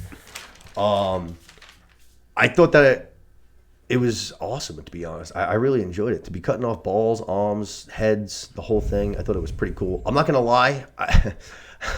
I love Game of Thrones, but even this, it was a little bit dark. Like, I get that we're trying to do this whole 9 o'clock thing. Everyone watches it at nighttime on Sundays, and, the house, turn the lights off. But, God, if you have any light on in your entire house, that scene was almost impossible to watch. Yeah. I watched it back again today with Los, and, like, we had one light on, like, in the kitchen, and I was just like, what is going on here? We're doing the Battle of Winterfell all over again. Thankfully, it's only for like, it's very quick. It's not a whole episode, a whole battle. Yeah. It's just, like 6 seconds. But it's like, I get it. It's dark. It's the old days. There's not exactly candles everywhere. We can, escape belief for a second. You can put a light. It's fine. We'll look past it. Just a lamp or something. Yeah. I'd rather be able to at least see what's going on if I decide to watch an episode during the day. But that was one thing I did notice that just kind of caught my eye a little bit. Or didn't catch your eye because it was so goddamn dark. From there, we are going to go back to the High Council meeting, and what another one was my favorite scenes, and we kind of have the first show-off duel, if you will, between Prince Daemon and Otto Hightower, and this is a battle that I think is going to be ongoing throughout the season. Otto Hightower clearly has done everything in his power to get Prince Daemon out of King's Landing. He's married him off. He's given him 3 different jobs. They said that he was Lord of Laws, Lord of Coin, and then they made him the City Watch. They're basically just trying to get this guy out of their hair any way they can. And to me, why? I don't trust Otto Hightower. at all. I think while they build Daemon up to be this kind of sketchball, I think that what Otto does in this episode is a lot sketchier to me. He comes off to me as the guy that's kind of top of my suspect list. I don't really trust him at all. I got one even above that, and again, I'm not trying to keep making comparisons to the original Game of Thrones. Like, he does a lot more of the actual things of like implementing these laws, moving Daemon around. But I think is it Corus? Lord Corus? I think he's the one that's kind of pulling the strings, and he's the guy that's like kind of like how Littlefinger was, where he's not really. Yeah, where I think he's not doing these necessarily like applying these laws and things like that. Right. But it's he's playing chess. He's playing chess for his own good, and he's moving these people around to kind of manipulate and help himself out. So I did get that from Otto, but I honestly felt more of it from Corus, and I feel like he's the guy that's pretty quickly too in this. Yeah, exactly. And it's like, I don't think he's doing it because he's an ally of Daemon. I just feel like, ultimately, I think he's got a bigger, I don't know what it is, obviously one episode in, but I think he's got a bigger plot, but I think he's kind of more the guy that's behind the curtain, pulling the strings a little bit. See, it's mentioned later on, but Daemon mentions that the king needs protection from himself and that he's a little bit weak. I think that Otto sees that. I think that Otto is somebody who's secretly actually out for himself. I think that he sees that he's got a lot of grasp over the king. I think that he's trying to dig his claws in deep of this entire episode, to be honest. I think there's a lot of different circumstances that go to show it, too. From him sending his daughter in there to discussing the heir right after the death. We're going to get to that. Sending a raid, To me, it was very, very sketchy. I did love that he basically brings up anything that he can to get Daemon out. Including his wife in the Vale, which was interesting to me. I didn't know that Daemon was married or would be married. Also, I like to mention to the Vale. But he takes a dig at Otto's wife, who is the first thing that he's going to do in about 5 minutes. But the first thing he's going to do is mention Otto's dead wife and how he just lost her. Hey, do you want my wife? Because she's all yours if you want her, dude. Take her. Come and get her. I found that very, he's very a funny. savage. We go from there, and before we get into the good stuff, we get a good scene of what I was just talking about, where I think Daemon actually seems a little bit sympathetic. He's in the whorehouse. We get our first glimpse of the new sex that we're going to see in the new Game of Thrones world. He is just going to town on this woman in the brothel before he eventually gives up. But before actually he gives up, we notice that there's a bunch of people looking in, which is very reminder of Littlefinger looking in his brothels all the time. Yep. Notice that. First time we see peepholes in this episode. But anyways, after, he can't get done with the whole deed, and then the woman comes over. She clearly knows a lot about him. She knows about who he is and about what he could be feeling, because she's able to, very generously kind of cater to his needs. And he shows a sign, of, like I said, being vulnerable, I guess. He shows just kind of some sadness to him, basically, that he's not just the macho savage man that he's made out to be. Yep. So I noticed that, and I liked that. That was the first thing I saw. That was him, being a little bit of a well-rounded character, not just a bad guy, like we said. And then it's like with him, they keep going back and forth between he has that scene where he's kind of vulnerable, and then I think it's the very next scene is when it's the when he's a knight and they're when they're going at it. So I don't know. It's kind of like numerous times where they went back and forth in terms of like showing his sympathetic side, and then the next scene is like, oh, but he could also be this kind of guy when needed, So from there we go to the tournament for the King's Heir, which was an awesome scene that lasted for a good actually amount of time of the episode.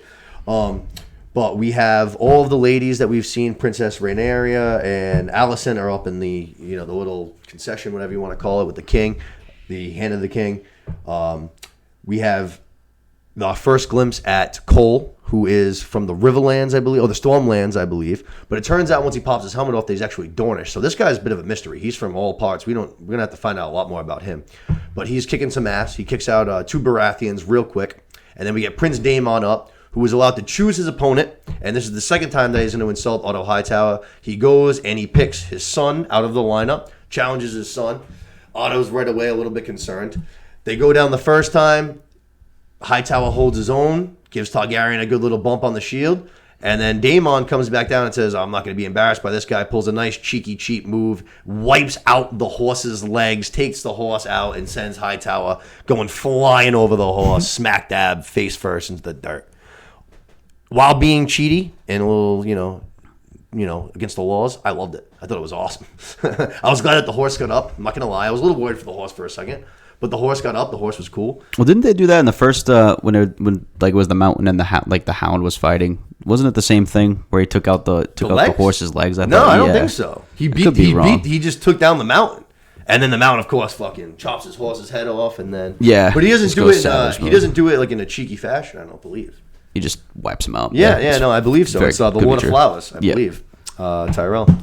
But that's the first thing he. Like I said, that's the second thing that he does is so he ends up being cheeky. He beats Hightower's son, and then he immediately goes right over to Alicent in front of her father and asks for her favor, just right in his dad's face. You can tell that he is absolutely furious about it. He's like, I'm going to make fun of your dead wife. I'm going to beat up your kid, and I'm going to try to bang your daughter. Yeah, he's just absolutely being the alpha in that situation. Just emasculating this guy over and over again. And then we wonder why Otto's so against Daemon, and then we keep seeing things like that. We're like, oh, yeah, that's why. When this guy's trying to do everything to get you out of town, I mean, can you really be that mad about it? I mean, what could can you be that mad at Otto for trying to kick this guy out of town for doing if he's pulling things off like this? It kind of goes both ways. One of my biggest takeaways from this scene is I loved Prince Darien's armor. That was awesome. Oh, yeah. Awesome. Yeah, I would say sick. some of the coolest looking armor in Game of Thrones or anything. Yeah, the helmet with the wings. The helmet with the wings. I love that. Which was just slightly different from the helmet that he's wearing when the City Watch goes in a little bit earlier. Yeah. It's a very similar helmet. It's got the dragon head on it. And it's very cool, but that one's got the wings down, whereas this one's got them really showing off, kind of tournament style. A little bit of a bigger target, but flashier for the people. Yeah. Very, very, very cool, though. I liked it a lot. I want to see, hopefully, more of that in this show. I'd like to see some more. Because in the books and stuff, there's a lot more of that. Like the Baratheons, for instance, a lot of their helmets will have these intricate antlers and stuff like that on them. It's pretty cool, you know what I mean? I'd like to see more of that. A little bit more flash to it, even if it isn't like a tournament setting. Now, while this tournament is going on, Prince Daemon's about to fight Cole.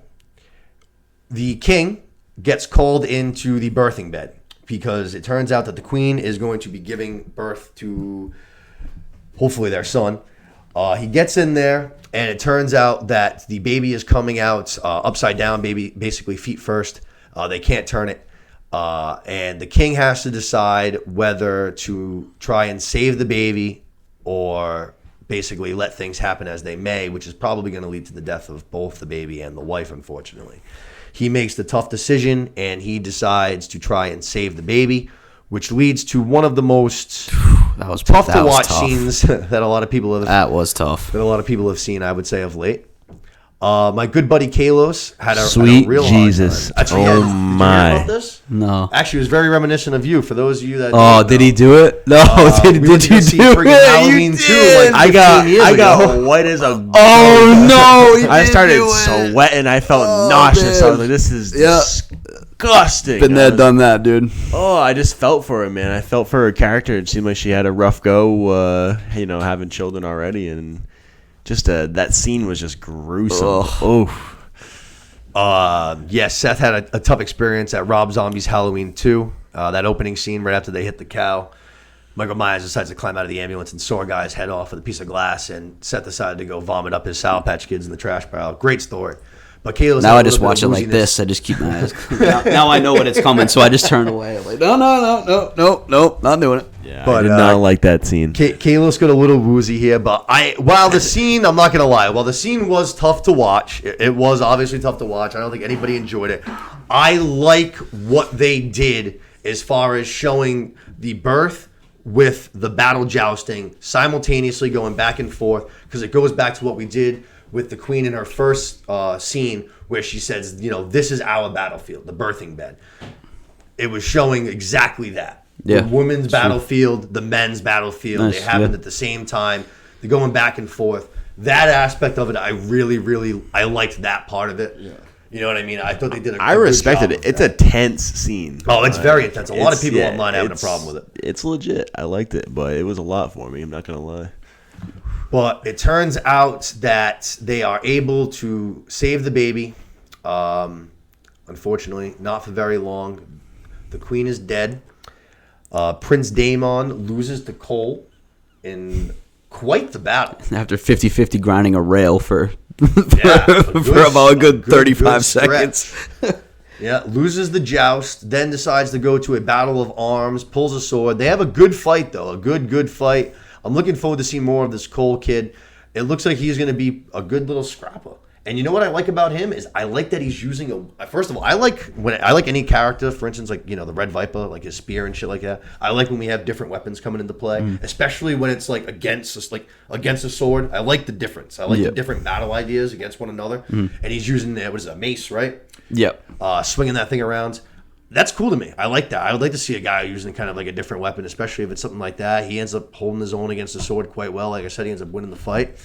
But let's get these two guys together now. Like if we're turning into a point where we're going to war or something like that, like those are two very good fighters. Like, yeah, definitely. Let's get them together now. Yeah, he hands down and he offers a hand to help Prince Daemon up after he beats him. Daemon says, "Get the fuck out of here," which I like that too.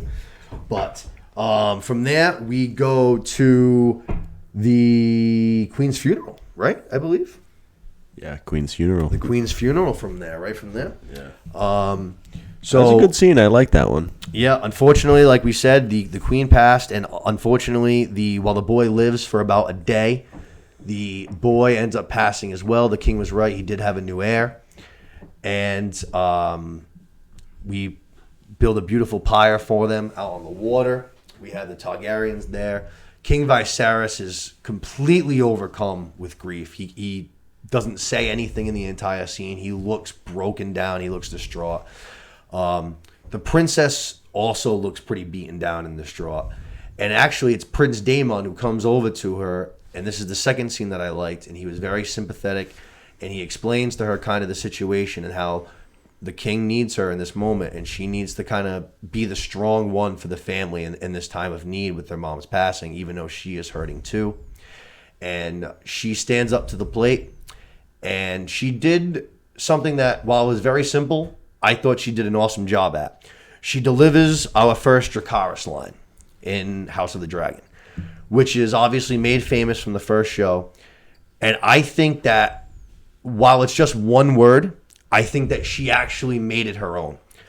I think that she says it with this passion and this balls and a little bit more accent to it. And I think that it's different from the way that, say, Daenerys does it. You can tell that she's more comfortable with the language. You can tell that she's more comfortable than the dragons. Yeah. Even though Daenerys did raise hers the whole way and stuff, you can tell that she's just more... She's a Targaryen raised by Targaryens.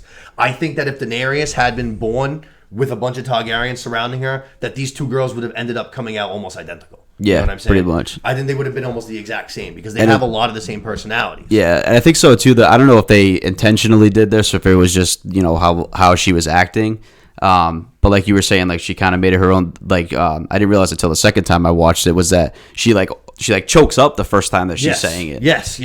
And then like she takes a second, pauses, and then says it in a lot more like affirming way. Yes. So like I don't know if they intentionally made it that way, but like I don't know. I thought that was just kind of like whether it was her acting or the way that they wrote it. I just thought it was like kind of a nice touch, like how this is the first time, like you said, she's saying it, and just the way she said it, I thought was perfect. Yeah, because like I said, while it is just one word, it's a line that holds a lot of effect in the show. Yep. You know what I mean? There's a lot of big moments from that Game of Thrones series that are tied to that one word. Yep. And obviously Daenerys, aside from Miss Sunday, actually, in that last season, is the only one that says it. She, like I said, she says it in a way that I feel like is good to her character. It shows her strength, I feel like, and it shows that I think that in a tough time, she's able to, you know, bite down and be the big one in the family, ahead of her father. And I think that shows that she's going to be a good leader if she ever gets the chance to be one. You know what I mean? Yeah. Yep. So right after this, the king has just lost his wife. Now, we know he loses his son. We also learn that he lost 5 other children over the course of their marriage. So he's lost 6 kids, right? He just lost his wife. There's no wars going on at all. There's no threats. There's nothing going on like that. So we can't give this guy a second to mourn in his bedroom before Otto Hightower decides to call a high council meeting to discuss the new heir. I mean, that's not a little sketchy. Right. I mean, come on. Yeah. I mean, come on. We can't put a couple of the King's Guard outside of his door. We had this new badass gold cloak army. We can put them out front too. Like nothing's gonna happen. Let's give this guy a couple. He kind of smells the blood now. He smells he the wants blood. To, he wants just to like the hop king in. said, Yeah. the feast. The crows coming. The crows come for the feast, man. Exactly. He sees an opportunity. He sees that the king is weak. He sees that he's vulnerable. He sees that he's down, and he is going to try to make him make decisions that he wouldn't normally make. Yep. And that is another example. He constantly does this throughout the entire show. This is one of the biggest ones for me, though. I thought that was super, super, super sketchy. And it turns out that while he's sitting there and basically saying that Daemon should not be the heir because he is violent, he could be the next Maegor, he's a cruel guy, he shouldn't even be on the council, he is actually watching through a peephole. Very reminiscent to, say, like Lord Varys. All these little peepholes throughout. He is overhearing, he's over-listening to everything he says. King Viserys comes to his brother's defense. He says that, he doesn't, they basically accuse Daemon of trying to maybe pull a move to kill the king and come after the throne. And he says, no way. My brother wouldn't do that to me. While he has ambition, he's not that ambitious. You know what I mean? He's not the kind of guy who's going to go against his own family and try and kill me.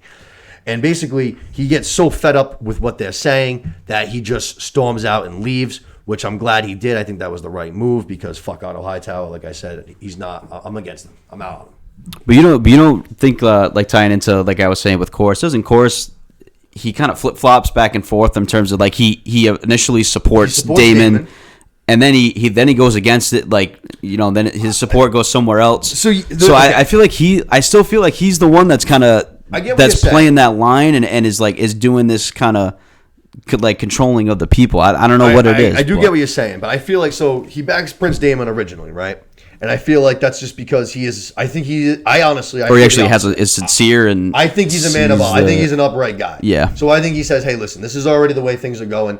This is the guy that's the heir. This is the heir." Yep. Now I think once other names start getting thrown out on the table and we're starting to throw out all, like, well, no, this girl doesn't work. This guy doesn't work. This guy doesn't work. Then he's sitting there and he's like, "All right, well, if we're gonna be doing this, my wife was literally up for the running against the guy who's the king now. So if we're going to be doing this, if we're going to play this game, again, then I mean, why the hell shouldn't my wife be on the table? You know what I'm saying? That's true. Yep. But I didn't think anything of it, at least not like in a bad way or a malicious way. At least I think he was just kind of doing what a husband would do. You know what I mean? It's interesting now too going forward that we have this. Like I know that your Otto Hightower is your number one suspect, and now mine is Corus. So now we can kind of play both ends and see if there's any more proof to that going forward. Do not trust him. And the reason, and then we go right to another reason. Right from there, we leave there, and this guy, we go to his chambers. The first thing that happens is he's sending a message to Hightown, to Old Town, to the Maesters. Yeah, we don't know what it is. We just know that he's sending a message. What are you sending? I'm sure you already let them know that the queen's dead. That already happened. You already held a meeting about the heir. You didn't tell them that. You know what I mean? So that's suspect. Then his daughter comes in, and he basically says, hey, go up to the king's chambers and give him some company, and you should wear one of your mom's dresses when you do it. I mean, what the fuck? Yeah. I mean, come on, dude. What are you trying to get out of this? You want your daughter basically to sell herself out and bang the king. I mean, you're just looking to grab power. Yep. You're selling off your daughter, who's, I mean, not that old, you know what I mean? She's got to be like late teens, which I know things are different back then. Girls, guys, they're marrying all different ages. I get that, whatever. But still, I mean, come on. It's very sketchy. It's very sketchy. He smells the vulnerability for sure. He does. He already has power. He's the hand of the king, and he is trying to seize more as quickly as he can when the chips are down and they can be taken. So, again, I did not like that. But then we find out that he is going to pull another move, and he is going to throw, which he probably should have, because this is a shitty thing to do, but he's going to throw Prince Daemon under the bus, because this same night, Prince Daemon is at the brothel. He rents the whole thing out for his boys, the Gold Cloaks. They're having a good time. And then he makes a toast celebrating that he is still the heir, and he toasts to his cousin who was the heir for a day. Harsh. Pretty savage. So harsh. But here's kind of my like, I don't know, not a theory, but I found it kind of interesting. So during that scene, they're going back and forth. They're showing Daemon making the speech, but they never show him saying that. Like, do you think there's anything to that at all? Like but I guess Daemon would have defended himself when the king brought it up. I was just going to say that. But I did like that idea for a second, but then, yes, he doesn't there would be no bring that reason up. to not defend himself in front of the king. But I don't know. It's a good idea, though. I do like I just thought that was interesting that they did. They showed him saying parts of the speech, but they didn't show him say that. So maybe it could just be something I'm overthinking. But yeah. But that's obviously very tough. The Otto Hightower tells the king, and the king reacts by calling Prince Daemon into the throne room. He is sitting upon the Iron Throne with 4 of his king's guard, and he, calls him out on the accusations. Did you say this? And Daemon basically says, yeah, we all grieve in our own ways, which I think is a weak excuse, but regardless. He says that the king is weak. He's never once offered him to be his hand, and that he is basically in danger. And when the king asks of who, he says of himself, because the council knows that he is weak, and that they will try to get their claws into him, and he needs to be protected. Yep. And I think that we've seen a lot of signs of that, like I've said already. So I think that everything that Prince Daemon says in this scene is spot on. He calls Otto Hightower a cunt in a fantastic way. The way he said it was absolutely perfect. Awesome. Yep. But it turns out that the king basically, I guess relies on Otto more than his brother. This upset him so much. I mean, for now. Yeah, I guess. And he kicks Prince Daemon out of King's Landing, sends him home to the Vale, back to his wife. How long is he going to stay there? I don't think very long, but we shall see. Can't imagine. Or, we'll have a thing where we just, I kind of like how Lord of the Rings was, where we keep going back and forth. We got different people in different locations and different stories going on. So I could see a lot of that happening in episode 2, where I don't think he's making his comeback yet, but it's eventually coming. But it'll be nice to see like what he's doing, in the Vale now. So it's kind of cool. You have like an added story now. But now the king is, I feel like Daemon, for the most part, was like probably his biggest supporter, and now he's gone. So you want to talk about, you don't want to talk about the king being vulnerable. I feel like he's even more vulnerable now. I would and agree. That might have been their plan all along, was to just get him kicked out of there. So that's not a bad idea. Now he really has nobody left, and he's even more vulnerable now. So that's exactly what they wanted. I mean, that's what Otto was trying to do. I mean, even before the show started, he was giving him all these jobs. He was trying to get him out of here, and he finally seems to have succeeded, at least for right now. So it is also interesting to see. I mean, if Daemon has, I don't know who his wife is yet. I'm sure we're going to find out more about her and stuff. I don't know how much power that he has in the Vale, but we do know that the Knights of the Vale are no joke. Like they always have been. They're a force of power. So that's the kind of thing where if they have them riding behind him, like that's a nice little, army to have at your side. We also know that the Vale is quote unquote impenetrable. So I mean, it's good ally to have. It's all very, very, very, very interesting. But that leads us to our climax, the end of the episode, which is unbelievable. We have King Viserys calling his daughter, Princess Rhaenyra, down to the chambers underneath the Red Keep, which we have seen in Game of Thrones. It is basically like where the dragon cemetery is, kind of a thing. It's where they put all the dragon skulls and lay them to rest. It's kind of like, almost a place of worship for the Targaryens in a way. But he has her down there. They are standing in front of Balerion, who is the biggest dragon, the last being, they say, that saw Valeria before the Doom. They're standing in front of his skull, which ends up eventually getting shot by a catapult by Cersei in one of those seasons there towards the end. Yeah, that's right. When they build the catapults. Yeah, they build the machine. She puts a big old catapult right through that skull, boy. Yeah. But King Viserys asks her basically what she sees when she sees the dragons. And she, in perfect explanation, explains that the dragons are sort of an illusion, that the Targaryens are just like any other family in Westeros, and without those dragons, they are powerless. Which the king tells her is basically exactly what she needs to know. She said, you're spot on. The fact that we control these things is an illusion, and it's an illusion that we need to maintain, though.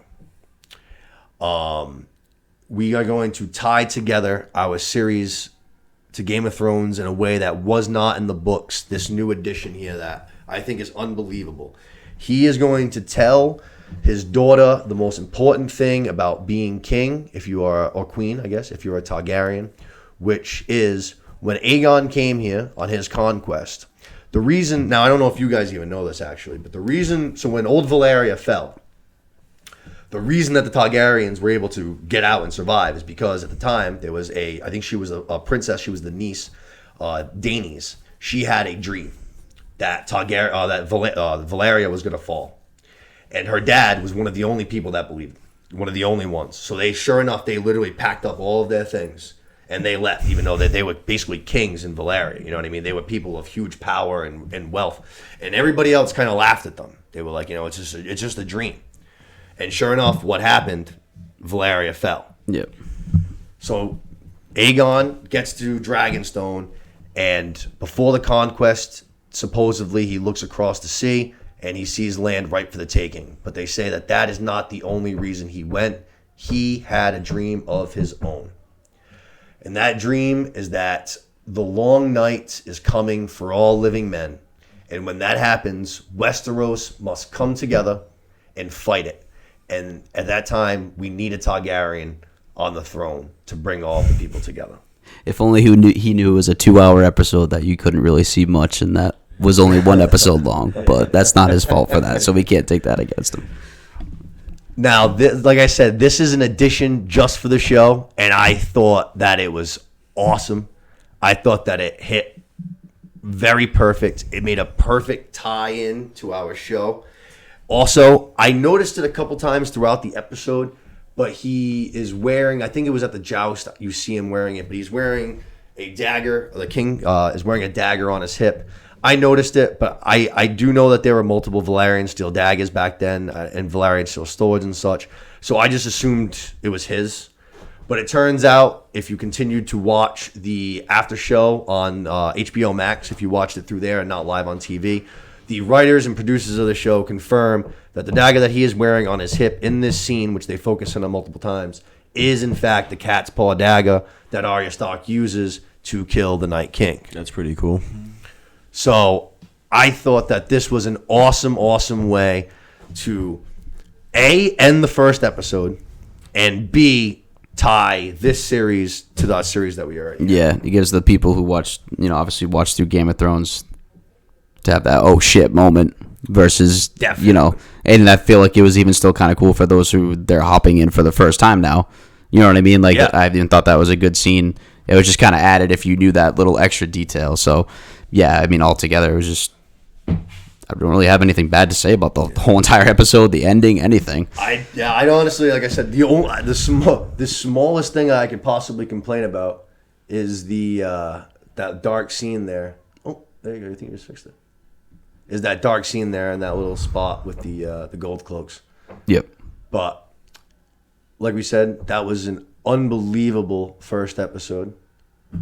What do you got? Let me see there. Would it die? Got some technical difficulties. You can go to the bathroom now.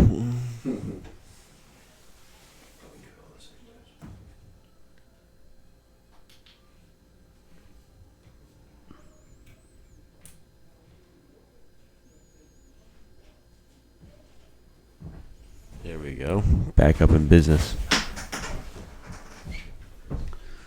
That was the long night that they were talking about that he saw and that he dreamed of. Yeah, that was it what right the there. Sorry about that, guys. the long night looked like.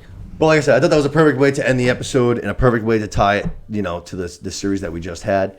Like you said, I had no complaints about the first episode at all, aside from that very, very little, 5-second scene that was super, super, super dark. But I mean, it was at nighttime and stuff like that. I get why it was super dark. I get the realism behind it. Yeah. But it's just like one of those. Even the things birthing scene, it was grossed me out, but it wasn't like it didn't aggravate me. And that's what didn't wanna watch it when I anymore, watch Thrones, I expect them to push the needle. You know what I mean? That's what they're supposed to do. That needle was pushed. But that needle was fully pushed. Got me good, that's for Oh sure. man. I mean, when you watch Thrones, I feel like you want the politics, you want storytelling, you want characters, you want violence, you want sex, you want blood, you want dragons and magic. You literally got all of that in this first episode. Yeah. They did it in an hour. I can't believe, like I said, how much that they did in that first hour. It felt like it was so much longer. I have no complaints, really. I cannot wait to see what this show is going to do. I think we are in for so much. The little preview that they did, like what's to come on this season, Yep. was fucking wild. Yeah. I liked the little part actually where the princess even mentions that I don't know if it looks like she's reading something. I assume it's got to be something that Aegon wrote, but it even says that my heir is going to be the king that was promised. Yeah. And I was like, wow, we're gonna go like that. Like I like that. Like let's, you know what I mean? Let's tie these two shows together, even though they're so far apart. I mean, think that really adds a lot to this. It took one episode for me to be like, I'm kind of getting glass half empty in terms of like I didn't want to get my hopes up. I call it the Last Jedi syndrome. Like you don't want to get your hypes up so much that movie or TV show is so bad that it absolutely crushes you. So I went into it kind of not expecting bad, but not getting my hopes up. But now it literally took one episode for me to be like, all right, my expectations are right back up, and we need to keep. If we have every episode like how that was, then sign me the fuck up. Yeah, this is Thrones. Like that's what I said. Like we're right back. Like, it was a good way of saying we're right back. This was different. This actually it wasn't different. It was actually the same. It was just different compared to that last season. This was exactly what Thrones used to feel like every single week. Yep. You know what I mean? And I am so excited to be back. I cannot wait for this next episode. I think that about wraps up that recap as well. Yeah. My one complaint for season 1 of Game of Thrones was that it was just really slow, and like my first viewing of it. Yeah. Look at rewatching the season after having watched the entire series. Like I appreciated it more for being what it was, but it was a very slow season your first watch through, and I didn't feel that way about this first episode. This episode didn't let up. It was very fast paced. I guess like a kind of question I had was, are you guys kind of treating it, now that we've watched Game of Thrones, like are you treating it in the same in terms of like you're not trying to get too like emotionally attached to a character because you know how savage Game of Thrones is? Like are you watching it and you're like, yep, like that guy's gonna get double crossed at some point, or you know what I mean? Like how much are you guys factoring in how? Yeah, no, I guess like how savage Game of Thrones was to get attached to the characters and stuff like that. I guess this one's a little bit different just in the sense because I do have a little bit more of like I do know a little bit more where it's going. Right. Whereas in Game of Thrones I hadn't read any of the books. Yep. I had, no real knowledge going into it. It was all that's true. So fresh. There's more of a backstory to this one. Right. That's already out there versus like from this first episode, going into it, I knew I was going to love Prince Daemon. This episode confirmed that. I'm all in on Prince Daemon. Definitely my favorite character. And now I'm all in on the princess, too. I love Princess Rhaenyra. I think that she is a badass. I can't wait to see more of her. I think, like I said, I think she's going to end up turning out to be more of that battle queen that she wants like to Daenerys. be. Yep. Hopefully she's the Daenerys we never got, Yeah, no, I think that we're going to. So, like, from that aspect, I do know, like, she'll be around for a while kind of a thing. You know what I'm saying? Also, at the end of this, in a way, there are going to be things that we don't know, but at the end of the day, we kind of sort of know, like, how it ends, sort of. True. We know it ends bad for House Targaryen. This Dance of Dragons is what's going to significantly hurt them as a family across Westeros, you know what I mean? Yep. They're going to basically eliminate themselves. So, with that said, I do get what you're saying. I do think we're definitely going to get some shocks, though. There's going to be a death or two that we don't see coming in this show, just like Thrones. I don't know who it'll be. I don't know when it'll be, but it'll happen. Right. Like I said, I feel like that first episode, there's not a whole lot of characters where you're emotionally attached to, except for probably Daemon and Rhaenyra are the only two. Yeah. But, there's nobody on the council that you're emotionally attached to, like, at least for me. I'm sure we'll see more characters and stuff, but, yeah, I feel like, early on, there's not many people that you can kind of like feel that way about, but it could change, and I don't know, like I said, if it's anything like how Game of Thrones was, anything's possible. So yeah, I think that this first episode, because they finished with her becoming the new heir and stuff like that, I think it was very heavy featured around Rhaenyra. I think that this second episode is going to be very featured heavy against Rhaenys. I think we're going to see her story now that Rhaenyra just got made the new heir. I think that we're going to see that she has a problem with that. And I think we're going to see some sort of a little bit of a clash maybe start to develop the very beginnings or something like that. She's got like the Stannis Baratheon kind of mindset to it of, like she's entitled queen, to. Why not me? I almost was queen already. Yep. If we're going to have our first woman queen, why not me? Yeah, exactly. And like they said, she already has a male heir too. So that means a lot back then. You know what I mean? Yeah. They want the line of succession to almost be in order, something that they don't have to worry about. Yep. So, I think that was an awesome first episode. I can't wait to watch. Definitely keep up with us. She-Hulk, Game of Thrones. We have one more week before we get to Lord of the Rings, and then we're going to have really full weeks, you know what I mean? And we're going to have so much to do. I don't know what we're going to do. Maybe we'll start doing 2 episodes. I don't know. We'll figure it out. But great job today. I thought we had a great show. Seth, thanks for coming. It was an awesome time. Absolutely. Anytime, fellas. Anytime. Just wait till we get into the Batman and how some of us liked it and some of us don't. But that'll be That's an episode for a rainy day. I promise you. It's coming up. It is for 6 hours, twice as long as how the movie was. So get ready for that one. But I am your host, Nick Solas. Thank you, everybody, for tuning in. Please, please, please share this around to everybody that you know. Like, subscribe, review, leave a comment. Smash anything that button. you can. Smash that button is right. Share this show around to everybody. Tell your friends. Tell your family. Thank you so much for tuning in. Speaking of family, happy birthday, Mom. Today's Mom's birthday. Lori Rogers. Lori. Happy birthday to my second mother. Celebrating her 30th birthday, Happy again. Lori. Oh, my God. 30 Love again, it. huh? Yeah, Good for her. only the second time around. So Nice. Good for you, Lori. Good for you. But like I said, thank you, everybody, for tuning in, and we will catch you next time. Enjoy your time at the theater. Take care.